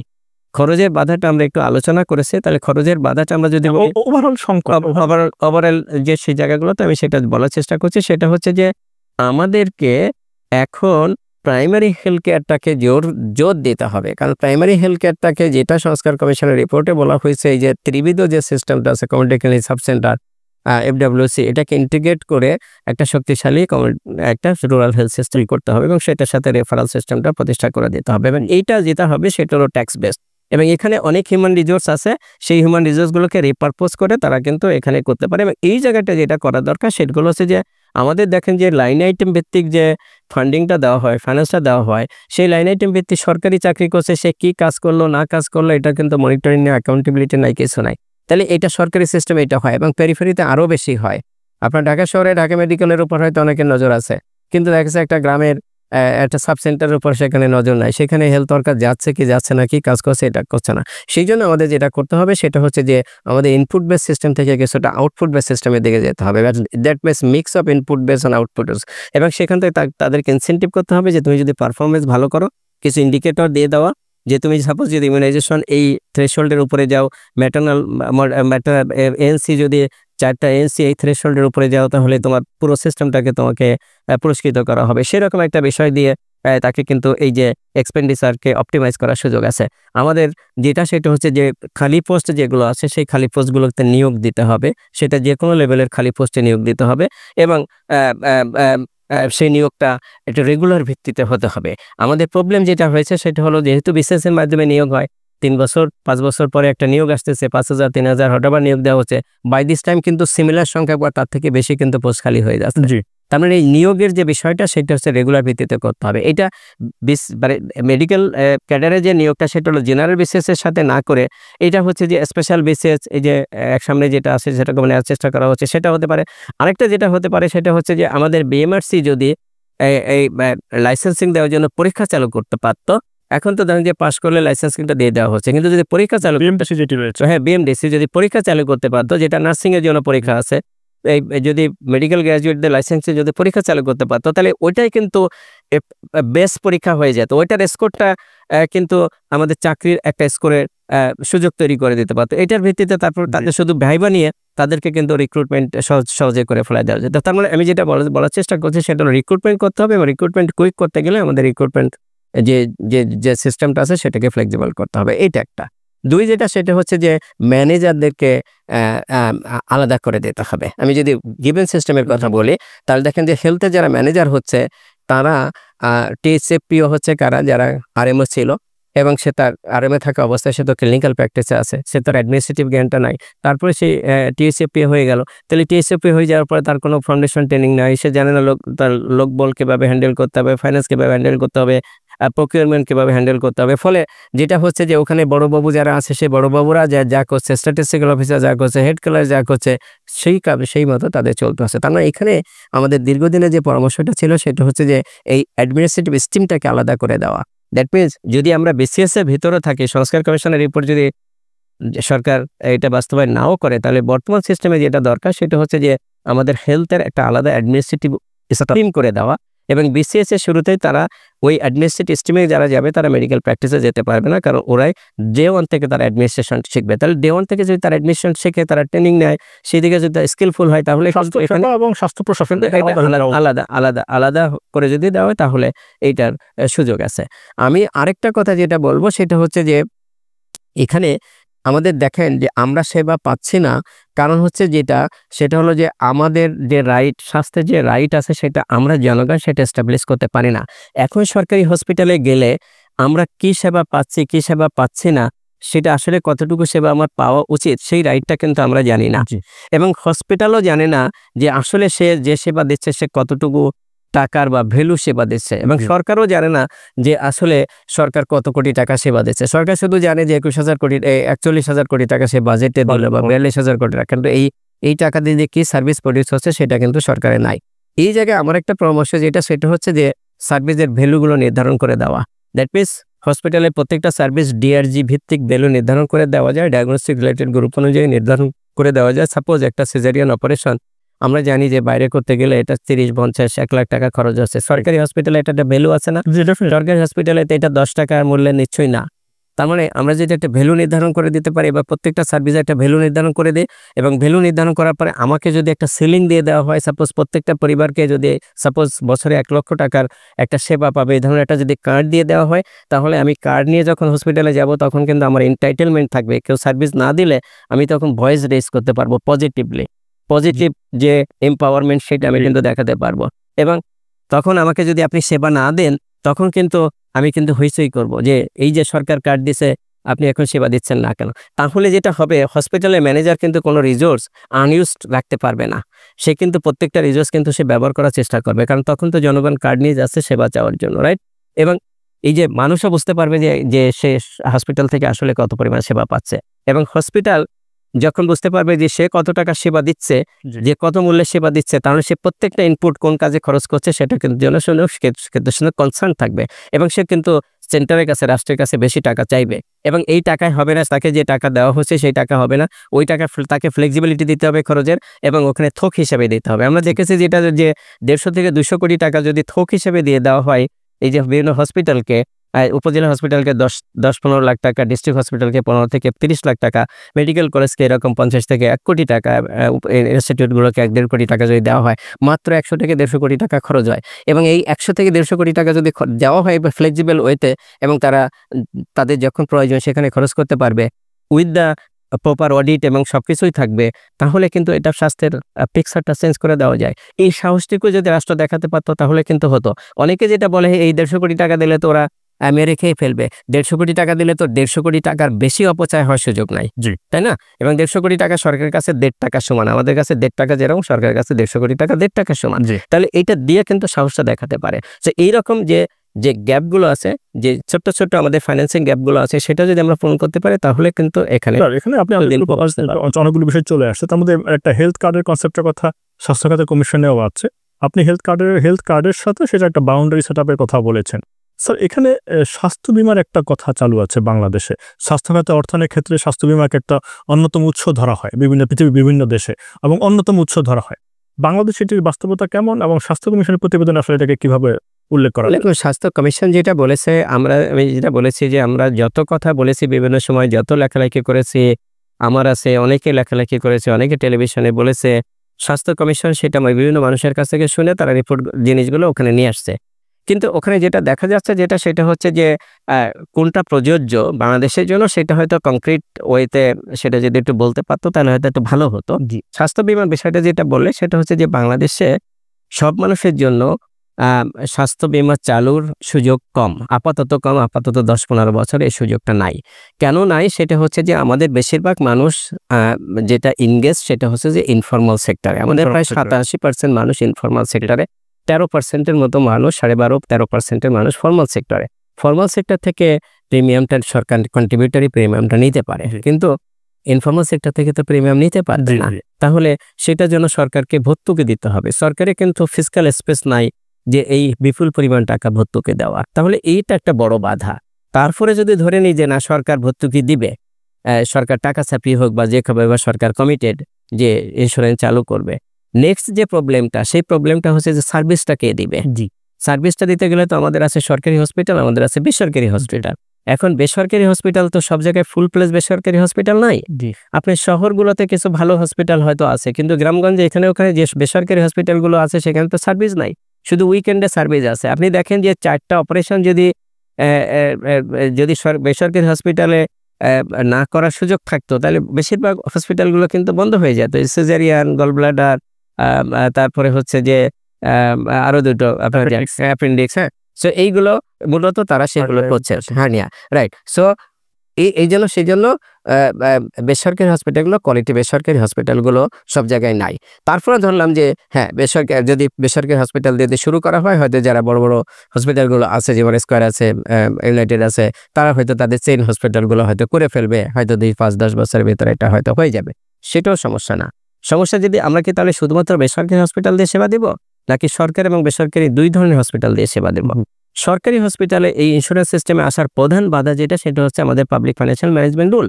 সেটা যেটা বলতেছে সেটা হলো যে সরকারি হসপিটাল যে রেভিনিউটা আর্ন করে সেই রেভিনিউটা সে রাখতে পারবে না এবং সে খরচ করতে পারবে না, সেই রেভিনিউটা ট্রেজারিতে দিয়ে দিতে হবে। তাহলে এখন আজকে দেখেন যে ঢাকা মেডিকেল যদি ইন্স্যুরেন্সের আওতায় আসে এবং সে যে রেভিনিউটা পারলো, ইন্স্যুরেন্সের মাধ্যমে যে রেভিনিউটা পেলো, সেই রেভিনিউটা যদি সরকারকে দিয়ে দিতে হয়, তাহলে ঢাকা মেডিকেলের কি সার্ভিস ইমপ্রুভমেন্টের কোনো সুযোগ আছে? তাহলে আমরা যখন যাব, ইন্স্যুরেন্স করলাম, এখন প্রিমিয়াম দিলাম, আমরা যখন ঢাকা মেডিকেলে যাব এবং আমরা যে সেটা যদি বেটার কেয়ার না, এক্সক্লুসিভ কেয়ার যদি না পাই, বেটার কেয়ার যদি না পাই, তাহলে আমরা কি ঢাকা মেডিকেলকে কথা শোনাবো না? তাহলে ঢাকা মেডিকেল কেন সেই কথা শুনতে যাবে? তাহলে করতে পারবে না। তাহলে হচ্ছে যে ঢাকা মেডিকেলকে তাহলে এই রেভিনিউটা রিটেন করার এবং সেটা খরচ করার ইখতিয়ার দিতে হবে, যাতে সে আমাদেরকে সার্ভ করতে পারে। তাহলে এখানে পাবলিক ফাইন্যান্সিয়াল ম্যানেজমেন্ট রুলের এই পরিবর্তনটা করতে হবে। কিন্তু বাংলাদেশের 54 বছরের ইতিহাসে এটা একবার চেষ্টা করা হয়েছে, এবং সাইফুর রহমানের সময়ও চেষ্টা করা হয়েছিল। উনি তো শক্তিশালী ফাইন্যান্স মিনিস্টার ছিলেন, এবং সেটাও সামনের দিকে এগোয় না, এবং কোনো সরকার এটা সাহস নিতে চায় না। তাহলে এই জায়গায় যদি পরিবর্তন না হয় তাহলে এটা হবে না। তাহলে ইন্স্যুরেন্স যদি না হয় তাহলে বিকল্পটা কি আছে? বিকল্পের কথাটা আমরা বলেছি, এবং সেটাও কমিশনের রিপোর্টে এসেছে। সেটা হলো একটা ন্যাশনাল হেলথ ফান্ড গঠন করা। এবং এটা কি করবে? এই ন্যাশনাল হেলথ ফান্ডটা কি করবে? ন্যাশনাল হেলথ ফান্ডটা যেটা করবে সেটা হলো ক্রিটিক্যাল ইলনেস। আমাদের 12-13টা ক্রিটিক্যাল ইলনেস আছে, যেটার জন্য এই যে লক্ষ লক্ষ টাকা খরচ হয়। আমাদের ইমার্জেন্সি ট্রিটমেন্ট, যেটার জন্য ফাইন্যান্স থাকে না, কারণ যখন রোড ট্রাফিক অ্যাক্সিডেন্ট হচ্ছে তখন আমার স্বজন কিন্তু আমার কাছে নাই, জি স্বজন না থাকার কারণে পথচারীরা একটা হসপিটালে, প্রাইভেট হসপিটালে নিয়ে গেলে প্রাইভেট হসপিটাল দুটো কারণে আমাকে টাচ করবে না। সেটা হচ্ছে যে আমাকে পয়সাটা কে দিবে, আমি যে আমাকে দেখবে সেটার জন্য খরচটা কে দিবে, নোবডি দেয়, রাইট, নোবডি দেওয়া। দুইটি হচ্ছে যে পুলিশ কেস। তার মানে এখানে যদি এরকম একটা ফান্ড থাকে, যেটা আমরা বলতেছি ন্যাশনাল হেলথ ফান্ড, সেই ফান্ডের ভেতর থেকে যদি বেসরকারি হসপিটালগুলোকে বলা হবে যে তোমাদের একটা ইমার্জেন্সি ইউনিট রাখতে হবে, প্রত্যেকটা বেসরকারি হসপিটালে একটা ইমার্জেন্সি রাখতে হবে উইথ সার্টেন হিউম্যান রিসোর্স এবং দ্য ইকুইপমেন্ট। লাগলে সেটার যে ইনস্টলেশন চার্জ, আমরা বিদ্যুতের যেরকম ইনস্টলেশন চার্জ দিয়েছি, এবং এই হসপিটালগুলোর ইমার্জেন্সিকে পোষার জন্য সরকার এই ফান্ড থেকে ইনস্টলেশন চার্জ দিবে, এবং তারা যে সার্ভিসটা দিবে ইমার্জেন্সি হিসেবে সেটার জন্য তারা পয়সা চার্জ করতে পারবে এবং এটা সরকার রিম্বার্সমেন্ট করে দেবে। এই সুযোগটা যদি দেওয়া হয় তাহলে প্রাইভেট হসপিটাল কিন্তু ইমার্জেন্সি কেয়ার চালু হতে পারে। তাহলে সেই রকম একটা ফান্ড গঠন করতে হবে। তাহলে এখানে এই ফান্ডটা মূলত যেটা, সেটা হলো ক্রিটিক্যাল ইলনেস, ইমার্জেন্সি কেয়ার। আর ইমার্জেন্সি যে বিভিন্ন আউটব্রেক হচ্ছে, যখন হঠাৎ করে ইমার্জেন্সি আউটব্রেক হয় সেটার জন্য কিন্তু কোনো ফান্ড নাই। তাহলে সেই ইমার্জেন্সি আউটব্রেকের জন্য আজকে ইউনিসেফের কাছে যেতে হচ্ছে, কালকে ওয়ার্ল্ড ব্যাংকের কাছে যেতে হচ্ছে, কালকে জাইকা, কুইকা, ডিফিড, ইউএসএইড এদের কাছে কিন্তু ধর্ণা ধরতে হচ্ছে যে আমাকে কিছু ফান্ড দাও। বোঝা গেল? ততদিন পর্যন্ত তো ইমার্জেন্সি আউটব্রেক হয়ে কোভিডের মতো প্যান্ডেমিক হয়ে গেছে। তাহলে সেই জায়গায় যদি আমাদের একটা ব্যবস্থা থাকে এই ফান্ডের ভিতরে, তাহলে সেটা কিন্তু ম্যানেজ করা সম্ভব। তাহলে এই ফান্ডটা কিভাবে গঠিত হবে? এই ফান্ডের একটা টাকা, যেমন 25% টাকা সরকারের অনুদান হিসাবে দিবে, ট্যাক্স ফান্ডের থেকে দিবে। এই ফান্ডে একটা বড় অংশের টাকা আসতে পারে, সেটা হলো জনগণের কন্ট্রিবিউশন। তাহলে জনগণ কন্ট্রিবিউশন করবে কি করে? একটু আগে আমরা বলছি যে আমাদের সব বেশিরভাগ মানুষের ইনফর্মাল সেক্টরে, বাট আমাদের একটা বড় গ্রুপ আছে এবং সেই গ্রুপটা হচ্ছে যে মোবাইল ফোন। এটা প্রায় 19 কোটি মোবাইল ফোন অ্যাক্টিভ সাবস্ক্রাইবার আছে। এটা যদি প্রতিদিন আমরা 1 টাকা করে নিয়ে 19 কোটি মানুষের কাছ থেকে প্রতিদিন 1 টাকা করে যদি নিই, তাহলে বছরে এখান থেকে প্রায় 7,000 কোটি টাকা আসে। সরকার যদি 3,000 কোটি টাকা দেয়, 10,000 কোটি টাকা হবে। আমাদের যে সিএসআর যে কর্পোরেট আছে, ফার্মেসি সহ যে সমস্ত কর্পোরেট আছে, সেখান থেকে 10% 15% আমরা সিএসআর মানি নিয়ে নিতে পারি, সেখান থেকে 2,000-2,500 কোটি টাকা আসে। এইভাবে কিন্তু বিভিন্ন আমাদের ফিলান্থ্রপিক যারা আছে দেশে বিদেশে এবং ডোনার এজেন্সিগুলো, তাদেরকে বলতে পারে যে এই ফান্ডে টাকা দাও। সো এখান থেকে যদি 15 থেকে 20,000 কোটি টাকা একটা ফান্ড জোগাড় করতে পারে, তাহলে এই যে critical illness, emergency care, emergency response, এইগুলো এখান থেকে হ্যান্ডেল করা যাবে। সো আমি যেটা বলবো যে আমাদের ইন্স্যুরেন্স মোটা বড় দাগে ইন্স্যুরেন্স করার সুযোগ নেই, বাট গ্রুপ ইন্স্যুরেন্স প্রাইভেট ওয়েতে যেগুলো হচ্ছে সেগুলো হতে পারে। কিন্তু আমাদের যেটা করতে হবে, একটা ন্যাশনাল হেলথ ফান্ড গঠন করা। তার মানে 3টে জিনিস আমি বলার চেষ্টা করলাম। একটা হচ্ছে প্রাইমারি হেলথ কেয়ারটাকে শক্তিশালী করতে হবে, রুরালে আছে সেটাকে ইন্টিগ্রেট করে শক্তিশালী করা। আরবানে প্রাইমারি হেলথ কেয়ার নাই, সেইটাকে আরবানে প্রাইমারি হেলথ কেয়ার চালু করা। এইটা আমরা একটা মডেল ডেভেলপ করে দিয়েছিলাম, যেটা ইউনিসেফ বাস্তবায়ন করছে। সেটা হচ্ছে যে আলোক লিক নামে, এবং 6টা জায়গায় চলছে। এইটার এসওপিটা ব্যবহার করে শহরে প্রাইমারি হেলথ কেয়ারের একটা বেস তৈরি করে ফেলাই দেওয়া যায়। তাহলে সেটা প্রাইমারি হেলথ কেয়ার শহরের লোকজন পেল। গ্রামের প্রাইমারি হেলথ কেয়ারকে শক্তিশালী করা এবং এর সাথে রেফারাল সিস্টেম প্রতিষ্ঠা করে দেওয়া। সেকেন্ড লেয়ারে যেটা আমি বলতেছি ইন্টারমিডিয়েট কেয়ার, সেটার জন্য ওই যে একটা সিলিং দেওয়া এবং একটা কার্ড দিয়ে দেওয়া যে সে 1 লক্ষ টাকার একটা সেবা পাবে একটা পরিবার, তাই না? এটা বেসিক ইমার্জেন্সি কেয়ারটা পাবে, জেনারেল ইমপেশেন্ট কেয়ারটা পাবে, রেফার্ড ওপিডিটা পাবে। ঠিক আছে, এটা পাও। তারপরে অ্যাডভান্স লেভেলে যখন যাবে, তখন ন্যাশনাল হেলথ ফান্ড থেকে এই যে জটিল কঠিন রোগ যেগুলো হচ্ছে 3-5-10 লাখ টাকা খরচ হচ্ছে, তখন এই ফান্ড থেকে দেওয়া যেতে পারে। এই মেকানিজমটা যদি করা হয়, তাহলেও আমরা যেটা পারবো, সেটা হচ্ছে যে আমাদের এখন যে পরিস্থিতি আছে সেটা অনেক উন্নয়ন ঘটানো সম্ভব। সোশ্যাল হেলথ ইন্স্যুরেন্সের যে কনসেপ্টটা দেওয়া হয়েছে, সেটার অনেকগুলো চ্যালেঞ্জ আছে, যেটা আপনি বলছিলেন ইনফর্মাল সেক্টরে বেশিরভাগ লোক। আবার অনেকে বলেন যে ডকুমেন্টেশন ইস্যুগুলোও আছে, যে প্রপার ডকুমেন্টেশন আমাদের নেই, হেলথ ডকুমেন্টস লাগে হেলথ ইন্স্যুরেন্স পেতে গেলে। এগুলোতেও সম্ভবত কিছু চ্যালেঞ্জ আছে। এটা আসলে একটা এমআইএস লাগবে, ধরেন যে বিকল্প তো আপনারা প্রস্তাব করেছেন, বিকল্প ন্যাশনাল হেলথ ফান্ডের একটা সুন্দর প্রস্তাব ওখানেও বলা হয়েছে, ফান্ডের কথা ওখানেও বলা, গুড অ্যামাউন্ট, এবং এটি দিয়ে আসলে ইমার্জেন্সি কেয়ার, ক্রিটিক্যাল কেয়ার বা প্যান্ডেমিকের মতো সিচুয়েশনগুলোকে হ্যান্ডেল করার সুযোগ থাকছে। স্যার, যে কথাটি আমরা একটু আগে আলাপ করছিলাম, যে আউট অফ পকেট এক্সপেন্ডিচার, পৃথিবীতে বাংলাদেশই মনে হয় সবচেয়ে বেশি আউট অফ পকেট এক্সপেন্ডিচার, অর্থাৎ একজন ব্যক্তিকে তার পকেট থেকে সবচেয়ে বেশি চিকিৎসার জন্য খরচ করতে হয়, এবং দেখা গেছে যে ওষুধের দামও বাংলাদেশে অন্যান্য দেশের তুলনায় বেশি। তো এই জায়গাটায় আমরা জানি যে 1982 সালে একটা ওষুধ নীতিমালা হয়েছিল, সেখানে 15% প্রফিট একটা কনস্ট্রেইন দেওয়া ছিল, ফলে ওষুধের দামগুলো ছিল নিয়ন্ত্রণে। কিন্তু পরবর্তীতে ওষুধের নীতিমালায় চেঞ্জ এসেছে, কয়েকটা নীতিমালা এসেছে। তো এখন এই যে আউট অফ পকেট এক্সপেন্ডিচার এবং যে ওষুধ কোম্পানির যে বিষয়গুলো আছে, এগুলোকে কিভাবে আসলে কমিশন অ্যাড্রেস করছে, বা কিভাবে আমরা ওষুধের মূল্যটাকে সহনীয় পর্যায়ে নিয়ে আসতে পারি? দেখুন, আপনি একটা গুরুত্বপূর্ণ জায়গায় হাত দিয়েছেন, যে আমাদের আউট অফ পকেট পেমেন্টের একটা বড় অংশ, যেটা প্রায় 64%, যেটা হচ্ছে সেটা হলো ওষুধ। এখন আমাদের বুঝতে হবে সেটা হচ্ছে যে এত ওষুধের পিছনে এত কেন আমরা ব্যয় করছি। আমরা কি কোশ্চেন, যেটা কয়েকটা কোশ্চেন, আমরা কি যা প্রয়োজন তার থেকে বেশি ওষুধ কনজিউম করছি, নাকি আমাদের ওষুধের দাম বেশি? ওভার প্রেসক্রাইবিং হচ্ছে কিনা? রাইট, ওভার প্রেসক্রাইবিং মানে ওষুধ শুধু প্রেসক্রিপশন থেকে আমরা সেলফ মেডিকেশন হয়ে আমরা ককের কাছে যাই, তাই না? তাহলে এখানে দুটো কোয়েশ্চেন, যে আমরা কি বেশি কনজিউম করছি, সেটা প্রেসক্রিপশন দিয়ে হোক বা এমনি সরাসরি কেনা হোক, বেশি করছি নাকি আমাদের ওষুধের দাম বেশি? আমরা যদি কম্পেয়ার করি, আমাদের স্টাডি আছে, আমরা যদি কম্পেয়ার করি ইন্ডিয়া, শ্রীলঙ্কা, বাংলাদেশ, পাকিস্তান এগুলোর সাথে, যদি সার্ক রিজনের কান্ট্রিগুলোর সাথে কম্পেয়ার করি, তাহলে দেখবো যে ওষুধের দামের কিন্তু বেশি সিগনিফিক্যান্ট ডিফারেন্স নাই। কোনোটা ইন্ডিয়া আমাদের থেকে একটু বেশি দাম, কোনোটা আমাদেরটা কম দাম। সো দেখা যাচ্ছে দামের কিন্তু ডিফারেন্স না, সেম অ্যাজ পাকিস্তান। হ্যাঁ, দামের কিন্তু ডিফারেন্সটা নাই। তাহলে আমরা তাহলে সেকেন্ডটা আসে যেটা, তাহলে কি আমরা ওষুধ বেশি কনজিউম করছি? ইয়েস, আমরা ওষুধ বেশি কনজিউম করছি। কেন ওষুধ বেশি কনজিউম করছি, এই জায়গাটায় আমাদের হাত দিতে হবে। কারণ এটা যদি আমরা ওষুধের কনজামশন, রেশনাল কনজামশন যদি না করতে পারি, তাহলে আমরা কখনো ওষুধের এই যে 64% ওষুধের পেছনে খরচ আছে আউট অফ পকেট, এটা কমাতে পারবো না। তাহলে এখানে অ্যানালিসিস করলে যেটা দেখা যায়, সেটা যে কী কারণে আমরা ওষুধ বেশি কনজিউম করছি। এটা কয়েকটা ফ্যাক্টর আছে। এটার জন্য আমরা নিজেরা যেরকম দায়ী, দ্যাট মিনস আমরা সরাসরি ওষুধের দোকান থেকে ওষুধ কিনে আনতেছি, কিছু জিজ্ঞেস না করে, আমার আগের এক্সপিরিয়েন্স ছিল সেই ধরনের সিমটম আমার বা আমার পরিবারের কারোর হয়েছে, নিয়ে আসতেছে। দ্বিতীয় হচ্ছে যেটা আমরা কক বা ফার্মেসির দোকানদারকে বলছি যে আমার এই প্রবলেম হয়েছে, আমাকে ওষুধ দাও। তাদের একমাত্র ব্যবসা বা যেটা, সেটা হচ্ছে যে ওষুধ বিক্রি করা। 3 নম্বরে যেটা, সেটা হচ্ছে যে আমাদের ফর্মাল সেক্টরে যে সমস্ত ডাক্তাররা আছে, তারাও কিন্তু যে সবসময় যে প্রপার রেশনাল প্রেসক্রিপশন করছে সেটাও না। তার মানে এই সব কিছুর মূলে যেটা, সেটা হলো যে কোশ্চেন যেটা, তাহলে কি আমরা কি ওষুধ যা দরকার সিস্টেমে তার থেকে বেশি প্রোডাকশন করছে, নাকি সমান প্রোডাকশন করছে? হ্যাঁ, সমান প্রোডাকশন মানে যা দরকার ততটুকু প্রোডাকশন করছে, না তার থেকে বেশি প্রোডাকশন করছে? আমি যেটা মনে করি সেটা হচ্ছে যে আমাদের যা ওষুধ দরকার তার থেকে অনেক বেশি আমরা ওষুধ প্রডিউস করছে। তো যখনই ওষুধ বেশি প্রডিউস হবে, ওষুধ এটা একটা কেমিক্যাল প্রোডাক্ট, এটা 5-10 বছর রেখে দেওয়া যাবে না, এটা একটা মেয়াদ আছে, এক্সপায়ারি ডেট আছে। তাহলে কিন্তু ওষুধ কোম্পানি কিন্তু পুশ সেলে যাবে, এবং সেই পুশ সেলটাই হচ্ছে অ্যাগ্রেসিভ মার্কেট। অ্যাগ্রেসিভ মার্কেট, তার মানে ইন্স্যুরেন্স কোম্পানি, এই ওষুধ কোম্পানিগুলো এখানে অ্যাগ্রেসিভ মার্কেটিং করছে, এবং সেই অ্যাগ্রেসিভ মার্কেটিং করতে গিয়ে তারা অ্যাগ্রেসিভ মার্কেটিং এর part, MBBS doctor aggressive marketing এর পার্ট, হেলথ ওয়ার্কার, হেলথ সিস্টেমে যারা আছে ওষুধের সাথে যারা প্রেসক্রিপশন করতে পারে বা প্রেসক্রিপশন করেও না, তারাও কিন্তু অ্যাগ্রেসিভ মার্কেটিং এর শিকার হয়ে যাচ্ছে। তাহলে এই জায়গাটায় আমাদেরকে বুঝতে হবে যে কমিশন কি সাজেস্ট করেছে। কমিশন যদিও বলেছে যেটা, সেটা হলো যে ডাক্তারের চেম্বারে যেতে পারবে না, যে মেডিকেল রিপ্রেজেন্টেটিভ তারা যেতে পারবে না, বা ডাক্তারদের যে সমস্ত কনফারেন্স হয়, সায়েন্টিফিক কনফারেন্স, সেখানেও টাকা নিতে গেলে, কোনো ডোনেশন নিতে গেলে সেটা একটা অনুমতি নিতে হবে, একটা সিস্টেমের ভেতরে নিতে হবে। এইটা করে কি হবে, নাকি আমাদের অন্য উপায় বের করতে হবে? আমি যেটা মনে করি সেটা হচ্ছে যে দুটো জিনিস এখানে, সরকার একটা রোল প্লে করতে পারে, আবার ফার্মাসিউটিক্যাল কোম্পানিগুলো একটা রোল প্লে করতে পারে, আবার ফার্মাসিউটিক্যাল অ্যাসোসিয়েশনগুলো একটা রোল প্লে করতে পারে।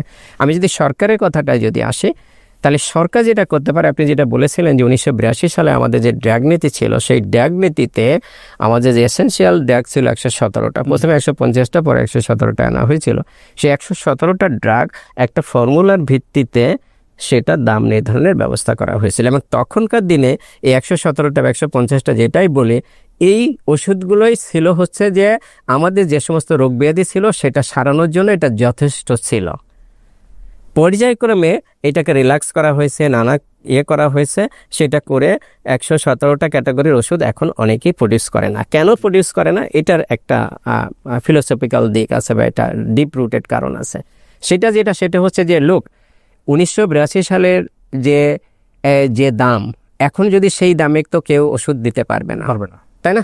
1982 সালে আমি যে সিঙ্গাড়াটা খেয়েছি, সেই দামে এখন কেউ সিঙ্গাড়া দিতে পারবে না, রাইট? তার মানে ওষুধ যে কমার্শিয়াল প্রোডাক্টের দাম বাড়বে, কারণ প্রোডাকশন চেঞ্জ হয়ে যায়, মার্কেটিং চেঞ্জ হয়ে যায়, এক্সপোর্ট দেখবে ডলারের দামের তারতম্য হয়, তাই না? তাহলে এটা চেঞ্জ হয়ে যাবে। তার মানে এটা যেটা দরকার ছিল সেটা হচ্ছে যে ফর্মুলাটা ছিল, সেই ফর্মুলাটা রিভাইজ করা দরকার ছিল, এবং সেই রিভাইজ ফর্মুলার ভিত্তিতে প্রতি 2 বছর পর পর সরকারের যেটা দরকার ছিল সেটা হচ্ছে যে দামটা পুনর্নির্ধারণ করা। কিন্তু আপনি দেখেন যে গত 10 বছরেও এই ওষুধের দামের কোনো পরিবর্তন হয়নি। এই যে 117টা দামের ওষুধের দামের কোনো পরিবর্তন হয়নি। কেন হয়নি? কারণ এটা যেটার মাধ্যমে করা হয় সেটা হচ্ছে যে স্বাস্থ্য মন্ত্রণালয় একটা কমিটি করে। এখন হেলথ সার্ভিস ডিভিশন সেক্রেটারি সভাপতি থাকে এবং তার একটা কমিটির মাধ্যমে এটা করার কথা। কিন্তু কমিটি এই কাজগুলো করার জন্য উপযুক্ত না, কারণ এটা সায়েন্টিফিক অ্যানালিসিস লাগে। ওষুধ কোম্পানিগুলোর কাছ থেকে এই ইনফরমেশনগুলো নিতে হবে যে তার কত এপিআই এনেছে, কোন দেশ থেকে এনেছে, তার কোয়ান্টিটি কি, তার ভলিউম কি, তার প্রাইস কত, তাই না? এটা নিতে হবে। প্যাকেজিং ম্যাটেরিয়াল কি, তার প্রোডাকশন খরচ কি, এই যে হিউজ পরিমাণ ডেটা তাকে নিয়ে তারপরে কিন্তু তাকে হিসাব করে বলতে হবে যে হ্যাঁ ওষুধের দাম এতটুকু, এত থেকে এতটুকু বাড়ানো হলো। সেটা একটা কমিটি তো করতে পারে না। এটা ইন্ডিয়া যেটা করেছে সেটা হলো তারা একটা ন্যাশনাল অথরিটি করেছে। তারা একটা ফার্মাসিউটিক্যাল জন্য national authority for pharmaceutical price control, সেটার জন্য এরকম আলাদা একটা অথরিটি করেছে। কিন্তু আমরা সেটা করতে পারি না। আমরা যদি এরকম একটা অথরিটি করতে পারতাম এবং এইটাকে যদি ফর্মুলাটাকে আমরা রিভাইজ করতে পারতাম, ফর্মুলাটা দেখেন যে 82 সালে যে মার্কআপগুলো ছিল, মার্কআপ মানে প্রডিউসার যেটা সারপ্লাস হিসেবে পাবে, সেই মার্কআপটা হয়তো যথেষ্ট না। তাহলে মার্কআপটাও এটা নিয়মিতভাবে চেঞ্জ করা যেতে পারে, যেটা ফার্মাসিউটিক্যাল কোম্পানি উইনে থাকবে, জনগণ উইনে থাকবে। লোক একটা পক্ষকে কিন্তু আপনি ঠকিয়ে কিন্তু তাকে দিয়ে কাজ করানো যাবে না। আমরা চাই ফার্মাসিউটিক্যাল কোম্পানি উইন করুক, জনগণ উইন করুক, রাষ্ট্র উইন করুক। তাহলে এখানে দরকার যেটা সেটা হচ্ছে যে একটা ন্যাশনাল ফার্মাসিউটিক্যাল প্রাইসিং অথরিটি করা, প্রাইসিং অথরিটি, এবং সেই অথরিটি কাজ যেটা হবে ফার্মাসিউটিক্যাল কোম্পানিগুলোর কাছ থেকে এই তথ্য উপাত্তগুলো নিয়ে সায়েন্টিফিক অ্যানালিসিস করে তারা প্রতি 2 বছর পর পর রেশনালি ওষুধের দামটা বাড়িয়ে দেবে। তাহলে মালিক পক্ষ উইন করলো, জনগণ উইন করলো, রাষ্ট্র উইন করলো, এবং আর তার কোনো সমস্যা হলো না। কিন্তু এখন যেটা হয়, যেহেতু স্বাস্থ্য মন্ত্রণালয় করে, তো স্বাস্থ্য মন্ত্রণালয় তো সরকারের একটা খোদ অর্গানাইজেশন, একটা খোদ বডি। এটা যদি দাম বাড়ায় তাহলে হচ্ছে যে পরের দিনই সংবাদপত্রে প্রচার হয়ে যাবে সরকার ওষুধের দাম বাড়িয়ে দিয়েছে। সরকার সেটা সাহস পায় না। কিন্তু যদি একটা অথরিটি বা কমিশন যদি করে, তাহলে সরকার তো বলতে পারে যে এটা লোক আমি আলাদা একটা কমিশন করে দিয়েছি, তারা তো এটা করবে, এবং কোনো কমার্শিয়াল প্রোডাক্টের দাম এটা স্থির থাকবে না। এটা স্থির থাকলে সে কিন্তু কোয়ালিটি রাখতে পারবে না। তাহলে এই জায়গাটায় সরকারের দায়িত্ব এটা। এখন সরকার যদি সেটা না করে তাহলে আর কি দায়িত্ব আছে? ফার্মাসিউটিক্যাল কোম্পানি কি করতে পারে, বা ফার্মাসিউটিক্যাল অ্যাসোসিয়েশন, ম্যানুফ্যাকচারিং অ্যাসোসিয়েশন কি করতে পারে? তাদেরও দায় রয়েছে। লোক আজকে যারা অ্যাগ্রেসিভ মার্কেটিং করছে, আমরা যেটা জানি সেটা হলো 50 থেকে 70% তাদের যে টোটাল খরচ, সেই খরচের প্রায় 50 থেকে 70% এই মার্কেটিংয়ের পিছনে, মার্কেটিং প্রমোশনের পিছনে চলে যায়। এবং এইটা আপনি এই বছর যে পরিমাণ খরচ করছেন, আগামী বছর সেই পরিমাণ খরচ করলে আপনি পারবেন না। তারপরে খরচ আপনার বাড়াতে হবে। সো আমি মনে করি না যে ফার্মাসিউটিক্যাল কোম্পানিগুলো এই অ্যাগ্রেসিভ মার্কেটিং দিয়ে স্বস্তিতে আছে। তারাও নিশ্চয় নানা রকম ক্রাইসিস আছে। তাহলে ক্রাইসিসে যদি থাকে, তাহলে এখানেই কোয়েশ্চেন যেটা, তাদেরকে ঘুরে দাঁড়াতে হবে। কিভাবে ঘুরে দাঁড়াতে পারে? আপনি দেখেন যে টপ 10 বা টপ 20 বা টপ 30 কোম্পানি দেখেন যে মার্কেটের শেয়ার হয়তো হবে 95%। এই 30টা কোম্পানি যদি তারা নিজেরা অর্গানাইজড হয়, আইদার অ্যাসোসিয়েশনের মাধ্যমে অথবা তারা যদি জোটবদ্ধ হয়, এবং জোটবদ্ধ যদি হয়ে তারা পরিকল্পনা করে যে আমি অ্যাগ্রেসিভ মার্কেটিং কমিয়ে ফেলবো, আমার প্রমোশন কস্ট যেটা, মার্কেটিং কস্ট যেটা, সেটা হলো আগামী বছর 10% কমাবো, তারপরে বছর 10% কমাবো। এবার যদি 5-10 বছর একটা পরিকল্পনা নিয়ে এটা যদি একটা রিজনেবল 30%, 25%, 30% নিয়ে আসতে পারে, তাহলে কিন্তু হবে। তাহলে এখানে কিন্তু ফার্মাসিউটিক্যাল কোম্পানিগুলোকে ঘুরে দাঁড়াতে হবে। আর যদি ঘুরে না দাঁড়ায়, বিপদে কিন্তু খাদের কেনারায় কিন্তু তারাই আছে। কারণ আজকে যে খরচটা হচ্ছে, আগামী বছর কিন্তু খরচ সেই প্রপোর্শনে রাখতে পারবে না, তার কিন্তু পার্সেন্টেজ বেড়ে যাবে। এবং তখন তাকে কি করতে হবে? প্রাইস বাড়াতে হবে। প্রাইস বাড়ালে কিন্তু সবাই হইচই করে, অথবা কোয়ালিটি স্যাক্রিফাইস করতে হবে, সেটাও উচিত না। সো প্রাইস বাড়ানো একটা লিমিট রাখা উচিত, কোয়ালিটিও স্যাক্রিফাইস করা কোনোভাবেই উচিত না। তাহলে এখানে যেটা করি, আমি যেটা মনে করি যে ফার্মাসিউটিক্যাল কোম্পানিগুলোকে আমি এই মেসেজটা দিতে চাই, আপনারা প্লিজ ঘুরে দাঁড়ান। আপনারা যদি যারা সিংহভাগ মার্কেট কন্ট্রোল করছেন, আপনাদের সিংহভাগ মার্কেট আছে, তারা যদি ঘুরে দাঁড়ায়, আপনারা ডাক্তাররা ওষুধ লিখবেন না? ওষুধ লিখতে গেলে কি আজকে যদি মার্কেটিং কস্ট তারা কমিয়ে দেয়, অ্যাগ্রেসিভ মার্কেটিংয়ের নামে যে বাণিজ্যটা আছে সেটা যদি কমে যায়, তাহলে কি ডাক্তার ওষুধ লিখবে না? সে স্কোয়ারে ওষুধ লিখবে না, সে স্ক্যাপের ওষুধ লিখবে না? যদি না লেখে তাহলে তার কি ওই যেগুলো আছে যে পচা কোম্পানি, সেগুলো ওষুধ লিখলে কি জনগণ সেটা ছেড়ে দিবে? সেটা করবে না। তাহলে হচ্ছে যে এখানে আমি মনে করি যে ফার্মাসিউটিক্যাল কোম্পানিগুলো সাহস দেখিয়ে তারা যদি ইউনাইটেড হয়ে এই অ্যাগ্রেসিভ মার্কেটিং বন্ধের জন্য তারা সিদ্ধান্ত নেয়, তাহলে সেটা তাদের জন্য কিন্তু ভালো হবে এবং জাতীয় সেটা সেভ পাবে। আর তারা যদি না হয়, তাহলে এখানে ফার্মাসিউটিক্যাল অ্যাসোসিয়েশন যেটা আছে বা আপি যেটা আছে, তারাও কিন্তু একটা স্ট্রং রোল প্লে করতে পারে। তারাও সমস্ত তাদের যে সমস্ত লিস্টভুক্ত ফার্মাসিউটিক্যাল কোম্পানিগুলো আছে তাদের সাথে বসে নিয়ে এই আলোচনাটা করতে পারে যে লোক আমরা এইভাবে অ্যাগ্রেসিভ মার্কেটিং করে কিন্তু আমরা টিকতে পারবো না, আমাদেরকে একটা কিছু করতে হবে। তারাও একইভাবে কিন্তু এই জিনিসটা করতে পারে যে আমরা মার্কেটিংয়ের খরচটা কমিয়ে দিতে পারে। জি, ধন্যবাদ স্যার। আমরা ওষুধ কোম্পানির বিষয়গুলো নিয়ে আলাপ করছিলাম, ওষুধের মূল্য নিয়ে আলাপ করছিলাম। একই সঙ্গে এখানে যে বিষয়টি গুরুত্বপূর্ণ, আউট অফ পকেট এক্সপেন্ডিচার সবচেয়ে ইম্পর্টেন্ট জায়গাটা আসলে কোথায়? সবচেয়ে ইম্পর্টেন্ট জায়গাটা হলো এটা প্রতি বছর এটি বিপুল সংখ্যক মানুষকে দারিদ্র্যের দিকে ঠেলে দিচ্ছে, দারিদ্র্য সীমার নিচে নামিয়ে দিচ্ছে। কোথাও কোথাও বলা হচ্ছে যে 3% মতো লোক দারিদ্র্য সীমার নিচে নেমে যাচ্ছে। তাহলে আমরা যদি সেফর যে 5ই অগাস্টের যে বিপ্লব, ছাত্র জনতার যে বিপ্লব হলো, জনগণের যে প্রত্যাশার জায়গা, আমাদের কমিশনের রিপোর্টেও বলা হচ্ছে স্বাস্থ্যসেবাকে, প্রাথমিক স্বাস্থ্যসেবাকে ফ্রি করে দেওয়ার জন্য। এখন আমরা হাইপোথেটিক্যালি যদি বলি যে আমরা পুরো চিকিৎসা ব্যবস্থাটাকেই ফ্রি করে দিতে চাই, অর্থাৎ টোটাল হেলথ এক্সপেন্ডিচার পুরোটাই আমরা আসলে সরকার বাজেটে দিয়ে দিতে চাই, তাহলে এটি কিভাবে ইম্প্যাক্ট ফেলবে? একটি হলো যে জনস্বাস্থ্যটি কিভাবে ইম্প্যাক্ট ফেলবে, আর হলো বাংলাদেশের যে বাংলাদেশের যে বাজেট তার উপরে কি ইম্প্যাক্ট ফেলবে। প্লাস এই যে দারিদ্র্য সীমার নিচে যে মানুষগুলো চলে যাচ্ছে তাদেরকে আমরা যদি সুস্থ রাখতে পারি, দারিদ্র্য সীমার উপরে রাখতে পারি, তাদেরকে যদি আমরা প্রোডাক্টিভিটিতে কন্টিনিউ করতে পারি, তাহলে বাংলাদেশের ইকোনমিতে তাদের আসলে ইম্প্যাক্টটা কতটা ইতিবাচক হবে? আমি এই আপনার শেষের অংশটা দিয়ে শুরু করি, সেটা হচ্ছে যে স্বাস্থ্যের বিষয়টা কিন্তু শুরু হয় একদম মায়ের পেটের ডে অন থেকে, এবং প্রেগনেন্সি ডিটেকশনের আগের থেকেই কিন্তু স্বাস্থ্যের বিষয়টা কিন্তু চিহ্নিত হয়। হ্যাঁ, আপনার মেডিকেল সায়েন্সে যারা সেটা আরও ভালো করে জানেন আর কি। হ্যাঁ, তাহলে আমাদেরকে কিন্তু টেক কেয়ারটা সেখান থেকেই করতে হয়, একদম প্রেগনেন্সি ডে অন থেকে স্বাস্থ্যের বিষয়টাকে দেখভাল করলে তাহলে যে বাচ্চাটা জন্মগ্রহণ করবে সেই বাচ্চাটা একটা সুস্থ বাচ্চা হবে, এবং সেই বাচ্চাটা যে আইকিউটা হবে, তার যে সক্ষমতা হবে, সেই কিন্তু জাতি বা এই যে প্রোডাক্টিভলি সেটা কন্ট্রিবিউট করতে পারবে জাতিকে, তাই না? তারপরে তার যে জন্মের পরে যে তার যে ইনফ্যান্সি যেটা, এবং তারপরে তার যে কৈশোর, ইয়ুথ ইত্যাদি ইত্যাদি যে লাইফ সাইকেল যে বিষয়গুলো আছে, প্রত্যেকটা জায়গায় যদি আমরা স্বাস্থ্যকে টেক কেয়ার না করি, তাহলে যে শিশুটা বা যে মানুষটা গড়ে উঠতেছে সেই মানুষটা কিন্তু প্রোডাক্টিভ মানুষ হচ্ছে না। আপনি এখনই যান, হার্ট ফাউন্ডেশনে যান, 20 বছর 18 বছর বাচ্চাকেও পাবেন যেটা, বা ছেলে মেয়েকে পাবেন যেটা তারা হার্টের জটিল কোনো রোগ নিয়ে ভর্তি হয়েছে। এইটা কিন্তু পৃথিবীর অন্য দেশে নাই। তার মানে হচ্ছে যে এরা কিন্তু প্রোডাকশনে কন্ট্রিবিউশন করতে পারতো, ইকোনমিতে কন্ট্রিবিউশন করতে পারতো। স্বাস্থ্যের ক্ষেত্রে দুটো প্রবলেম হচ্ছে, সেটা হচ্ছে যে আমি যদি ইল হয়ে যাই তাহলে হচ্ছে যে আমার আর্নিংটা লস হচ্ছে, দ্যাট মিনস আমি কন্ট্রিবিউট করতে পারছি না।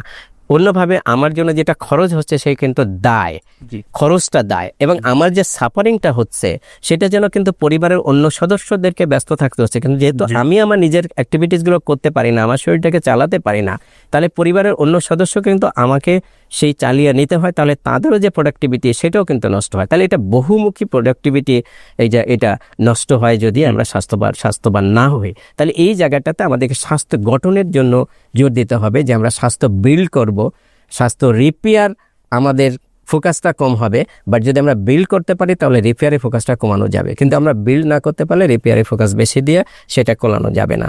আপনার মূল কোশ্চেনটা কি ছিল? মূল কোশ্চেন ছিল যে স্বাস্থ্য ব্যবস্থাকে যদি ফ্রি করে দেওয়া হয় তাহলে ফ্রি করে দেওয়া হয় যে লোক হ্যাঁ ফ্রি যদি করে দেওয়া হয়, লোক এখন কিন্তু ফ্রি আমাদের আছে সরকারি হসপিটালে কিন্তু ফ্রি, 10 টাকার টিকিট বা আপনার মামুলি একটা হয়তো ইউজার ফি আছে টেস্টের জন্য বা ভর্তির জন্য, ভর্তি তো অনেক জায়গায় ফ্রি, অপারেশনে দেখা যাচ্ছে যে চার্জটা আছে সেটাও বেশি না।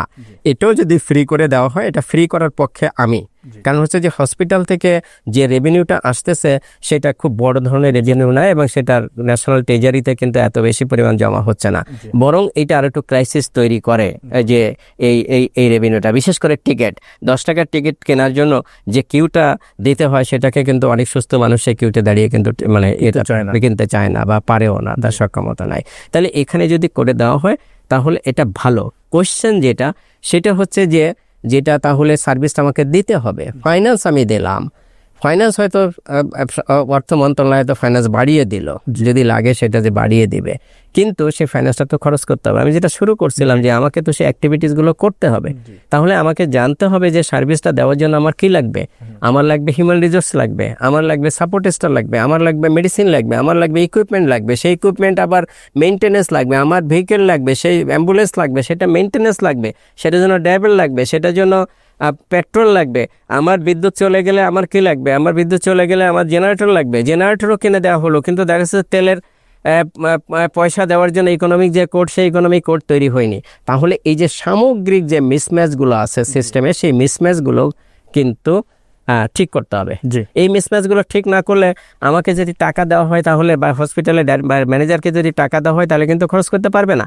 যেমন আমি যেটা বলি সেটা হচ্ছে যে ধরেন যে একটা বালতির কথা যদি চিন্তা করি, যে 42,000 কোটি টাকা একটা বালতিতে রাখা হলো, সেই বালতি যদি চারিদিকে ছিদ্র হয় তাহলে যেটা ওয়েস্টেজ হচ্ছে, সেই ওয়েস্টেজটা নানাভাবে হচ্ছে। সেই ওয়েস্টেজটার একটা যেটা সেটা হচ্ছে যে একটা তো যেটা সেটা হচ্ছে দুর্নীতি। দুর্নীতি, সেই দুর্নীতি মূলত হচ্ছে যে প্রকিউরমেন্ট, কেনাকাটা, এইগুলোর সাথেই এই দুর্নীতির সম্পর্কটা। আরেকটা যেটা আছে সেটা হচ্ছে যে অ্যাবসেন্টিজম তো আছে। হ্যাঁ, অ্যাবসেন্টিজম আছে। একজন ডাক্তার যদি সে স্টেশনে না গিয়ে সে বেতনটা না নেয় তাহলে এটা তো রাষ্ট্রের ওয়েস্টেজ। আবার কি আছে ধরেন যে প্রপার কম্বিনেশনে যদি ইকুইপমেন্ট বা ম্যান পাওয়ার না থাকে তাহলেও একটা ওয়েস্টেজ হচ্ছে। ধরেন যে সার্জন আছে, অ্যানেস্থেসিওলজিস্ট নাই, তাহলে সার্জনের যে বেতনটা দেওয়া হচ্ছে সে তো সার্ভিস প্রডিউস করতে পারছে না, তাহলে তার বেতনটা ওয়েস্টেজ। আপনার ড্রাইভার আছে, অ্যাম্বুলেন্স নাই, তাহলে ড্রাইভারের যে বেতন দেওয়া হচ্ছে সেটা ওয়েস্টেজ। অ্যাম্বুলেন্স আছে, ড্রাইভার নাই, তাহলে অ্যাম্বুলেন্স কেনার জন্য যে টাকাটা দেওয়া হলো সেটাও কিন্তু ওয়েস্টেজ। এইভাবে যদি ওয়েস্টেজগুলো হিসাব করা হয় তাহলে তো হিউজ একটা ওয়েস্টেজ হবে। তাহলে এই ওয়েস্টেজগুলো আগে বন্ধ করতে হবে। এই ওয়েস্টেজগুলো বন্ধ করে, এবং ওয়েস্টের যে সমস্ত ডিপ রুটেড কারণে হচ্ছে অ্যাডমিনিস্ট্রেটিভ, ব্যুরোক্রেটিক এবং নিয়মকানুনি যে সমস্ত বিষয়গুলো আছে সেইগুলোকে ঠিক করে তারপর যদি তাকে টাকা দেওয়া হয় তাহলে সে খরচ করতে পারবে। বোঝা গেল? খরচ করতে পারবে। যে যতটুকু দেওয়া হলো সেটা 5% দিলে সে 5% খরচ করতে পারে। তারপরে যেটা কথা আছে সেটা হলো কোয়ালিটি খরচ করতে হবে। তাহলে কোয়ালিটি খরচের জন্য কিন্তু অনেকগুলো দপ্তর, অনেকগুলো নিয়ম কানুন কিন্তু জড়িত, যেগুলো আমরা আলোচনা করেছি। তাহলে সেই জায়গাগুলোতে কাজ করতে হবে। তারপরে বাজেট যদি বাড়ানো হয় তাহলে হচ্ছে যে বাজেট বাড়ানোটা কাজে লাগবে। তা না হলে যেটা হবে সেটা হচ্ছে যে 40 লিটার একটা বাস্কেট বা একটা বালতিতে আপনি যদি এখন 120 লিটার পানি ঢেলে দেন তাহলে ওর তো বাকি 80 লিটার নেওয়ার ক্যাপাসিটি নাই। ফলে যদি ঢেলে দেন, বরং ওটা যেটা হবে যে অরিজিনালি যে 40 লিটার ছিল 40 লিটার থাকবে না, কারণ আরও বেশি দুর্নীতি হবে, আরও বেশি মিসইউজ হবে। দেখা যাচ্ছে ওখান থেকেও আরও 10,000 কোটি টাকা বেরিয়ে গেছে। তার মানে আমাদেরকে বাস্কেটের সাইজ বড় করতে হবে, বাকেটের সাইজ বড় করতে হবে। বাকেটের সাইজ বড় করা মানে আমি যেটা বলছি সেটা হচ্ছে যে আমাদের এই যে সেক্টরে যে সার্ভিসটা দিতে গেলে সার্ভিস ক্ষমতা বৃদ্ধি করা, এবং যেভাবে আমরা মানুষকে স্বাস্থ্যসেবা দিতে পারবো সেই স্বাস্থ্যসেবার দিকগুলো উন্মোচন করা। আমি যদি বলি এখন কিডনি ডিজিজ, তাহলে কিডনি ডায়ালিসিসের সরকারের কোথায় সক্ষমতা আছে? কিন্তু লক্ষ লক্ষ কিডনি পেশেন্ট আছে। তাহলে এটা সরকার কি নিজে কিডনি সার্ভিস দিবে, নাকি সরকার কতগুলো সেন্টার থেকে কিনে নিবে? তাহলে সেন্টার থেকে যদি কিনে নেয় এবং সেটা যদি অ্যাক্রিডিটেশন মেকানিজম করে, সেটাকে র্যাঙ্কিং করা হয় এবং কোথা থেকে কিনবে সেটা যদি সুস্থভাবে করা হয়, সূক্ষ্মভাবে করা হয়, তাহলে কিন্তু সরকারের একটা অ্যাক্টিভিটি তৈরি হলো, আপনার বাজেটটা প্রযোজ্য হচ্ছে। আপনার ক্যান্সার কেয়ার নাই, তাহলে ক্যান্সার কেয়ার সরকারি সক্ষমতা নাই, তাহলে আপনি কি মেডিকেল কলেজগুলোতে ক্যান্সার এর ইয়েগুলো করবেন, সার্ভিসটা চালু করবেন বা সেটাকে স্ট্রেনথেনিং করবেন, নাকি আপনি প্রাইভেট সেক্টর থেকে কিনে নেবেন? হঠাৎ আপনাকে এই মেকানিজমগুলো ঠিক করতে হবে, করে তারপরে আপনাকে যদি বাজেট দেওয়া হয় তাহলে আপনার বাজেটটা কাজে লাগবে। সেজন্য আমি বলছি যে আগে প্রোগ্রাম অ্যাক্টিভিটিস তৈরি করতে হবে, দ্যাট মিনস ওই যে বাকেটের সাইজ বড় করতে হবে, তারপরে আপনাকে ওখানে যদি বাজেট দেওয়া হয় তাহলে সেটা কাজে লাগবে। স্যার, আমাদের স্বাস্থ্যক্ষেত্রে বিভিন্ন রকম বৈষম্য রয়েছে। সে ফর গ্রামে এবং শহরে স্বাস্থ্যক্ষেত্রে বৈষম্য আছে বলে বলা হয়। ধনী দরিদ্রের মধ্যে মানে স্বাস্থ্য কেনা, পারচেজ, এই স্বাস্থ্য একটা বৈষম্য আছে।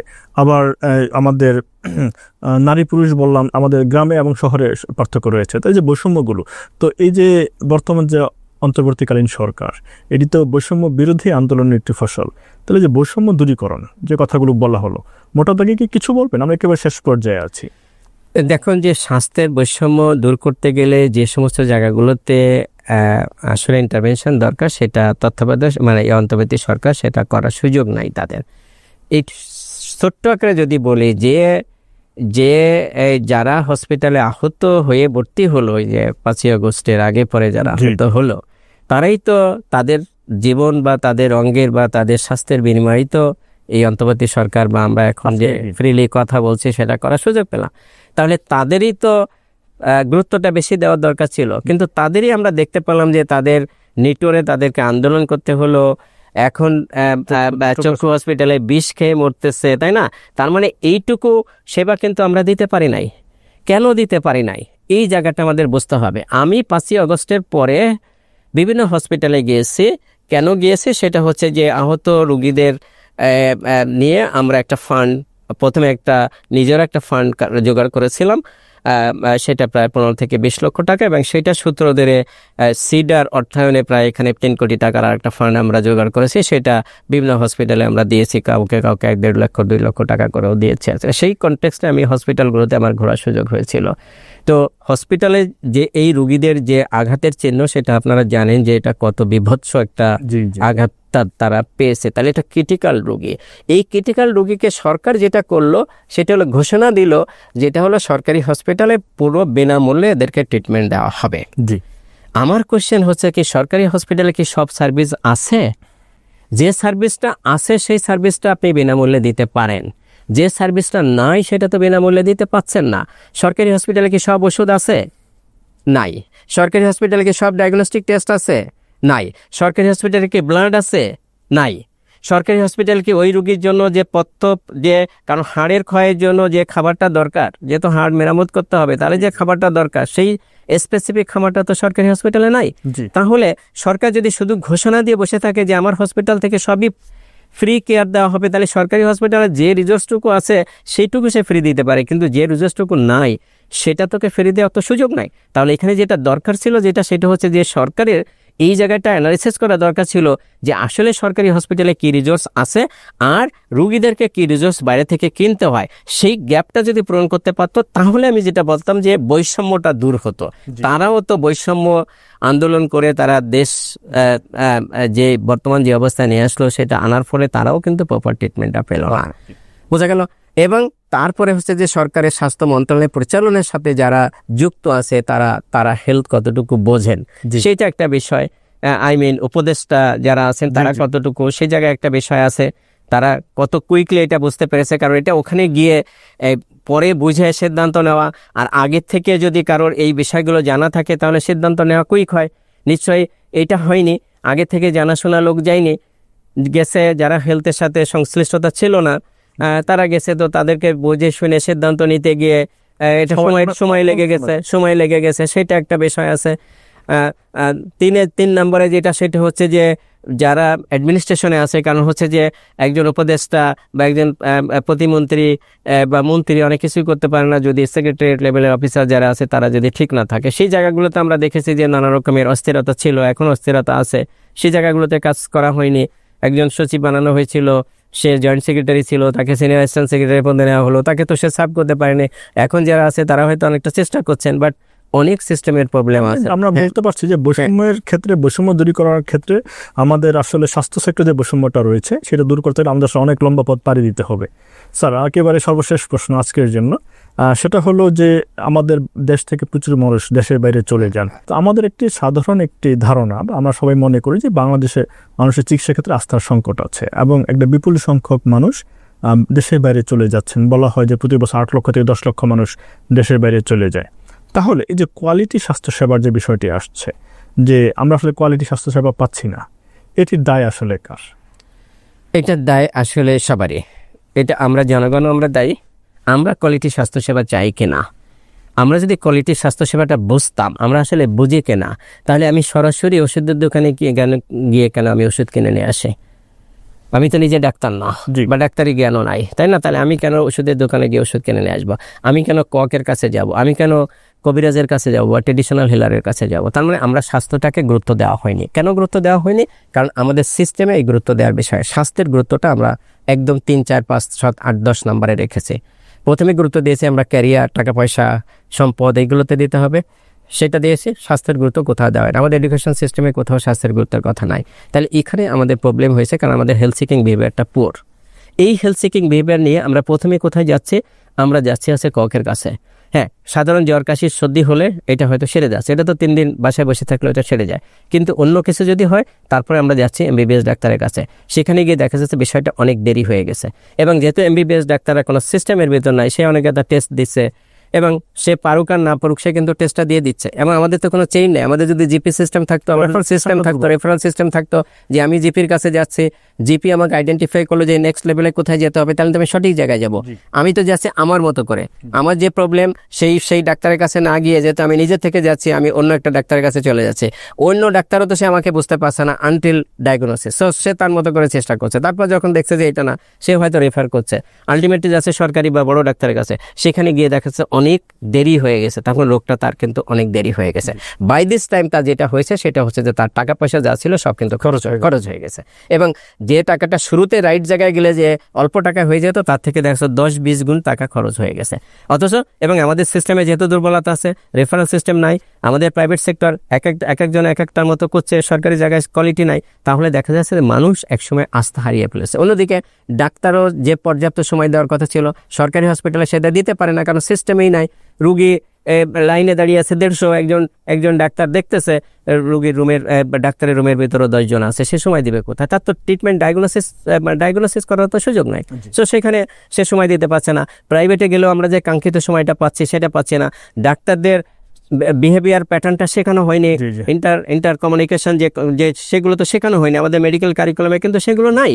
এমপ্যাথি সিম্প্যাথির বিষয়টা ডাক্তারদের শেখানো হয়নি। শুরুর দিন থেকে আপনারা যারা অ্যানাটমি ফিজিওলজি নিয়ে বিজে ব্যস্ত ছিলেন, আমার তো মনে করি যে প্রথম 1 বছর শুধু এমপ্যাথি সিম্প্যাথির এই জিনিসটাই শেখানো দরকার। ওকে কোনো ডাক্তারি বিদ্যা শেখানো দরকার নেই, রুগী দেখবে তাদের সহমর্মিতা প্রকাশ করবে, তাই না? সেই বিষয়গুলো যেহেতু নাই, সিস্টেমের এই সমস্ত দুর্বলতার জন্য ডাক্তারও পর্যাপ্ত সময় দিতে পারে, ডাক্তাররা আন্তরিক হয়ে কথা বলে না, ফলে দেখা যাচ্ছে রোগীরা ফ্রাস্ট্রেটেড হয়ে একসময় চলে যায়। তাহলে এখানে শুরু করতে হবে কোথায়? এটা আমি যেটা বললাম যে সারা অংশে যদি প্রবলেম থাকে তাহলে এটা শুরু করাটা বিপদ। কিন্তু আমার যেটা মনে হয় সেটা হচ্ছে যে আমাদের মেডিকেল এডুকেশনের যে বিষয়টা সেটাকে ঢেলে সাজাতে হবে। আমাদের দেখেন যেটা সেটা আপনারা যারা ডাক্তারিতে পড়েছেন, আমাদের তো মেজর প্রবলেম যেটা সেটা ইমার্জেন্সি, কিন্তু ইমার্জেন্সির বিষয়টা তো আপনাদেরকে শেখানো হয়নি, তাই না? তাহলে আপনি যখন উপজেলা হেলথ কমপ্লেক্সে যাচ্ছেন, কোথাও যাচ্ছেন, সেখানে গিয়ে আপনি তো ইমার্জেন্সি হ্যান্ডেল করতে পারছেন না। তার মানে আমাদের ইমার্জেন্সি ইউনিটটাকে শক্তিশালী করা দরকার, এবং সেটা মেডিকেল কারিকুলামে সেভাবে আলাদা করে দেওয়া দরকার বা এমফাসিস দেওয়া দরকার। আমাদের কোয়ালিটি, মেডিকেল এডুকেশনের কোয়ালিটি বাড়ানো দরকার। আমরা যে সহসা মেডিকেল কলেজ করে ফেললাম উইদাউট এনি প্রস্তুতি, আমরা হাই স্কুলের মতো করে মেডিকেল কলেজগুলো করে ফেলেছে। দ্যাট মিনস দুটো টিনের চালা দিয়ে 2-4 জন ছাত্র নিয়ে বা 2-1 শিক্ষক নিয়ে আমরা যেরকম হাই স্কুল করেছি, ঠিক একই ধারণা নিয়ে আমরা মেডিকেল কলেজ করেছি। বাট মেডিকেল কলেজ তো একটা ভিন্ন বিষয়। সারা পৃথিবীতে মেডিকেল কলেজ মানে কি? একজন মেডিকেল গ্র্যাজুয়েট আপনি যখন বেরোচ্ছেন, আমার ছেলে যখন বেরোবে, হোয়াট ডাজ ইট মিন? সে মানুষের জীবন নিয়ে সরাসরি ডিল করবে। হয়তো জেনারেল ইউনিভার্সিটিতে, ঢাকা ইউনিভার্সিটিতে পড়ে, কিন্তু সে মানুষের জীবন নিয়ে তো ডিল করছে না। সে হয়তো ফাইল ঘাটাঘাটি করবে, সে অন্য কিছু করতে পারে, কিন্তু সে সরাসরি মানুষের তো জীবন নিয়ে ক্ষতি করার তার সুযোগ নাই। কিন্তু একজন মেডিকেল গ্র্যাজুয়েটের উপকার করার যেরকম সুযোগ আছে, তার ক্ষতি করার সুযোগ আছে। সে যদি জেনে না আসে, তাহলে যেটা হবে সেটা হচ্ছে সে ক্ষতি করবে।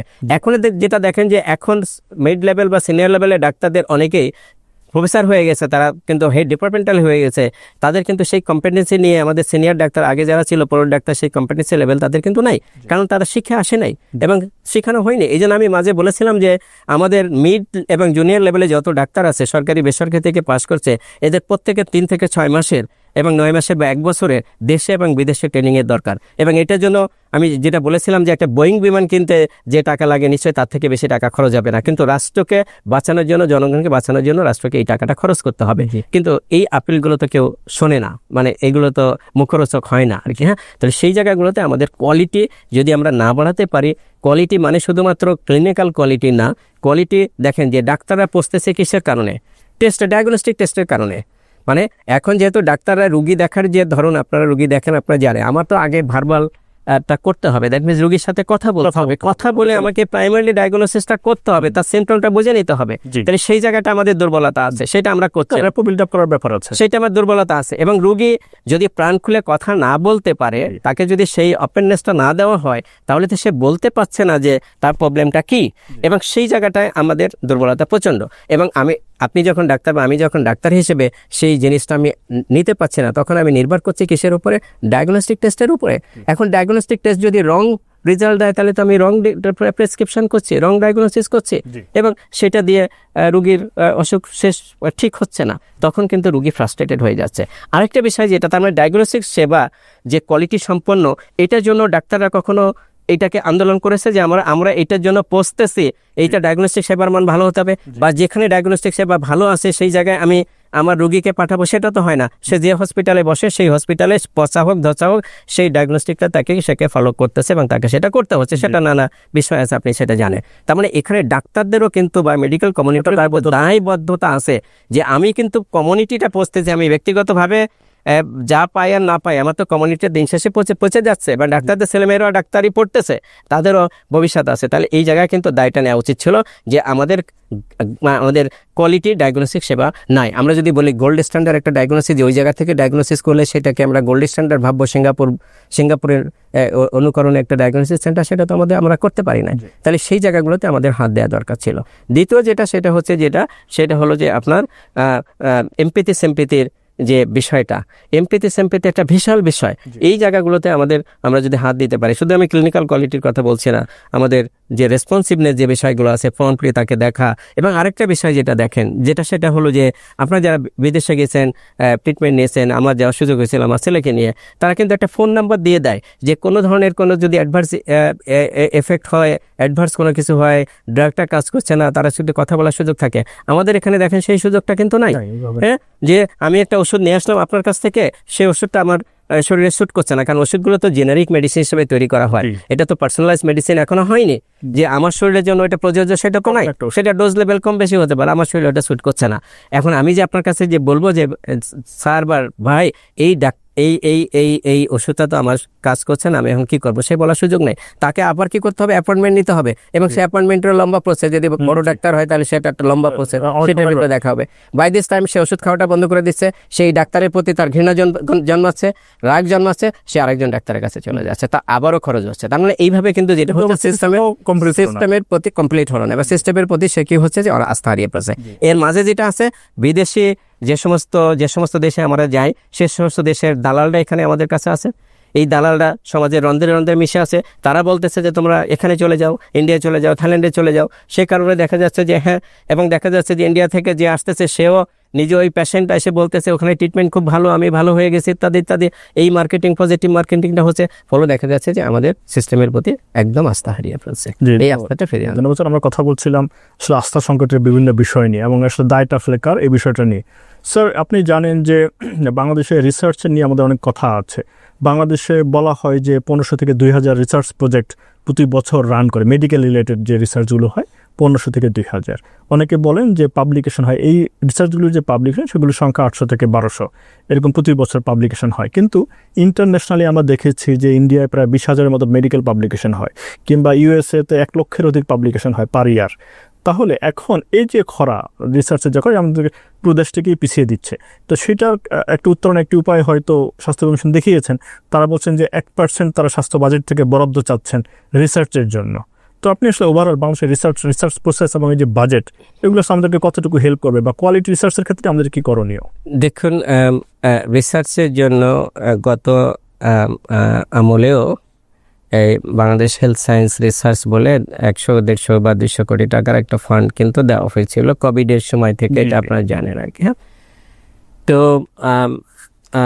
এবং অন্য বিএমআরসি থেকে হোক, বা আমাদের হেলথ ইকোনমিক্স ইউনিট আছে, বা যে নিপোর্ট আছে, এখান থেকেও বিভিন্ন গবেষণার জন্য কিছু তহবিল থাকে আর কি। সরকারের বিভিন্ন যে অপারেশন প্ল্যান ছিল সেখানেও কিন্তু গবেষণার জন্য কিছু ফান্ড ছিল আর কি। হ্যাঁ, কোশ্চেন সেটা হচ্ছে এই ফান্ডটা কীভাবে ইউটিলাইজড হচ্ছে। আগে ফান্ড বাড়াবো, নাকি আমার যে ফান্ডটা দিচ্ছে সেটা আসলে এফেক্টিভ আউটকাম তৈরি করতে পারছে না, সেই জায়গাটা আমাদের হাত দিতে। ফান্ড বাড়ানো কিন্তু সহজ না, তাই না? তার মানে আমার যেটা আছে সেটা হচ্ছে এফেক্টিভলি আমরা খরচ করতে পারছি কিনা।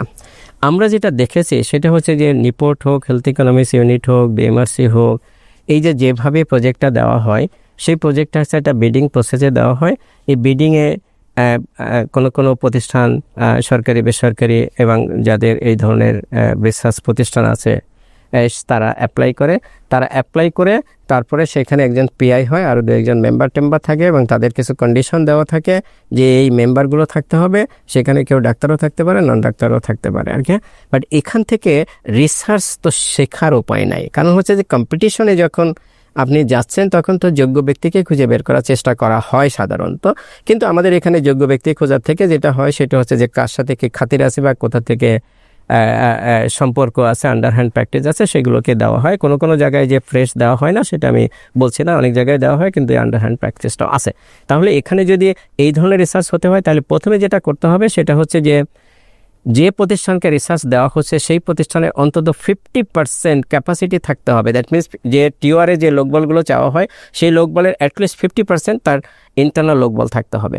আমাদের এখন যেটা হচ্ছে দেখা যাচ্ছে একটা ব্যাংকের সাথে মতো একটা কনসালটেন্সি ফার্ম, সে তার কোনো নিজস্ব রিসার্চার নাই, একজন রিসার্চ অ্যাসোসিয়েট আছে আর মালিক আছে, সে আমার কাছ থেকে আপনার কাছ থেকে সিবি নিয়ে যেটা করলো একটাকে বিট করলো, যেহেতু আন্ডারহ্যান্ড প্র্যাকটিসের সুযোগ আছে সে কাজটা পেয়ে গেল। কাজটা পেয়ে গিয়ে তার টিমে কিন্তু আর কাজ হচ্ছে না, সিবি নেওয়ার সময় সিবিগুলো নিয়েছে কিন্তু টিম আর বিল্ডিং হচ্ছে না এবং টিমের কেমিস্ট্রিগুলো ঠিক থাকে না।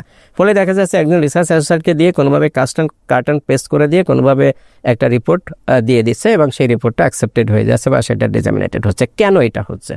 এটা এই কারণেই হচ্ছে যে রিসার্চের আউটকামটাকে যখন পলিসি মেকিংয়ে কাজে লাগানো না হয় তখন এই ঘটনাগুলো ঘটতে থাকবে। আমাদের রিসার্চটা যদি হতো যে হ্যাঁ এই পলিসির জন্য আমার এই রিসার্চটা এখন লাগবে, এখানকার ফাইন্ডিংসটা আমার লাগবে এবং সেই ফাইন্ডিংসটা অ্যাকুরেট না হলে তো মানুষ ধরে ফেলবে, তাহলে সেটা হচ্ছে যেহেতু আমাদের রিসার্চের আউটকামগুলো যে ফাইন্ডিংসগুলো সেটা হচ্ছে যে পলিসি মেকিং কাজে লাগে না, সেজন্য এই সুযোগটা পাওয়া যায়। দ্বিতীয় যেটা সেটা হচ্ছে যে আগে রিসার্চটা তৈরি করতে হবে।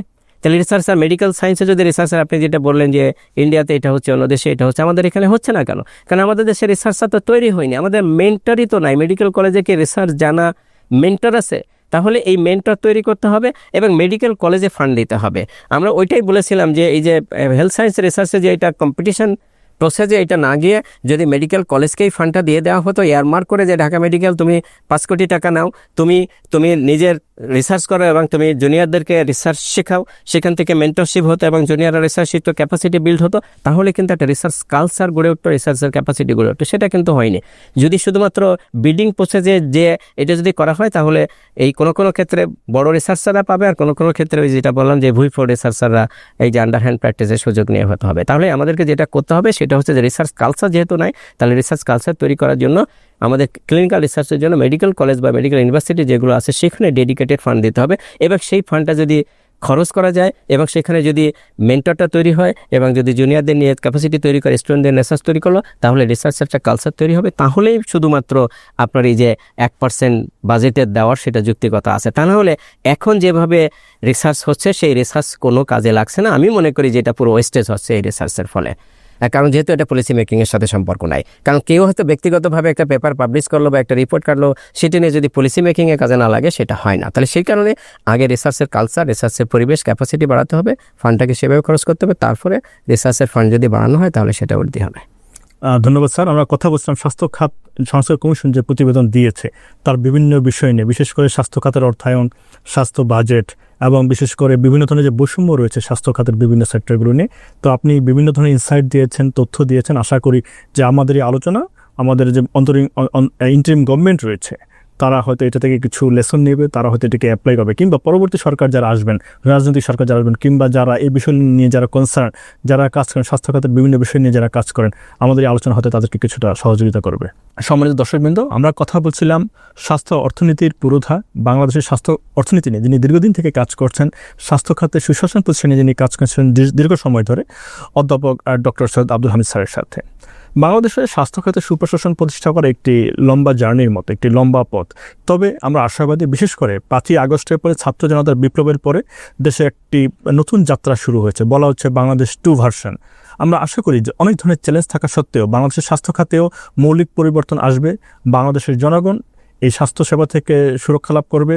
বাংলাদেশের জনগণ স্বাস্থ্য খাতের যে কমিশনগুলো আছে, এই কমিশনের প্রতিবেদনগুলোতে যে ভালো বিষয়গুলো সুপারিশ করা হয়েছে, সেই সুপারিশগুলো থেকে লাভবান হবে। সবাইকে ধন্যবাদ জানিয়ে সবাইকে ধন্যবাদ জানিয়ে আজকে এখানে শেষ করছি। আসসালামু আলাইকুম।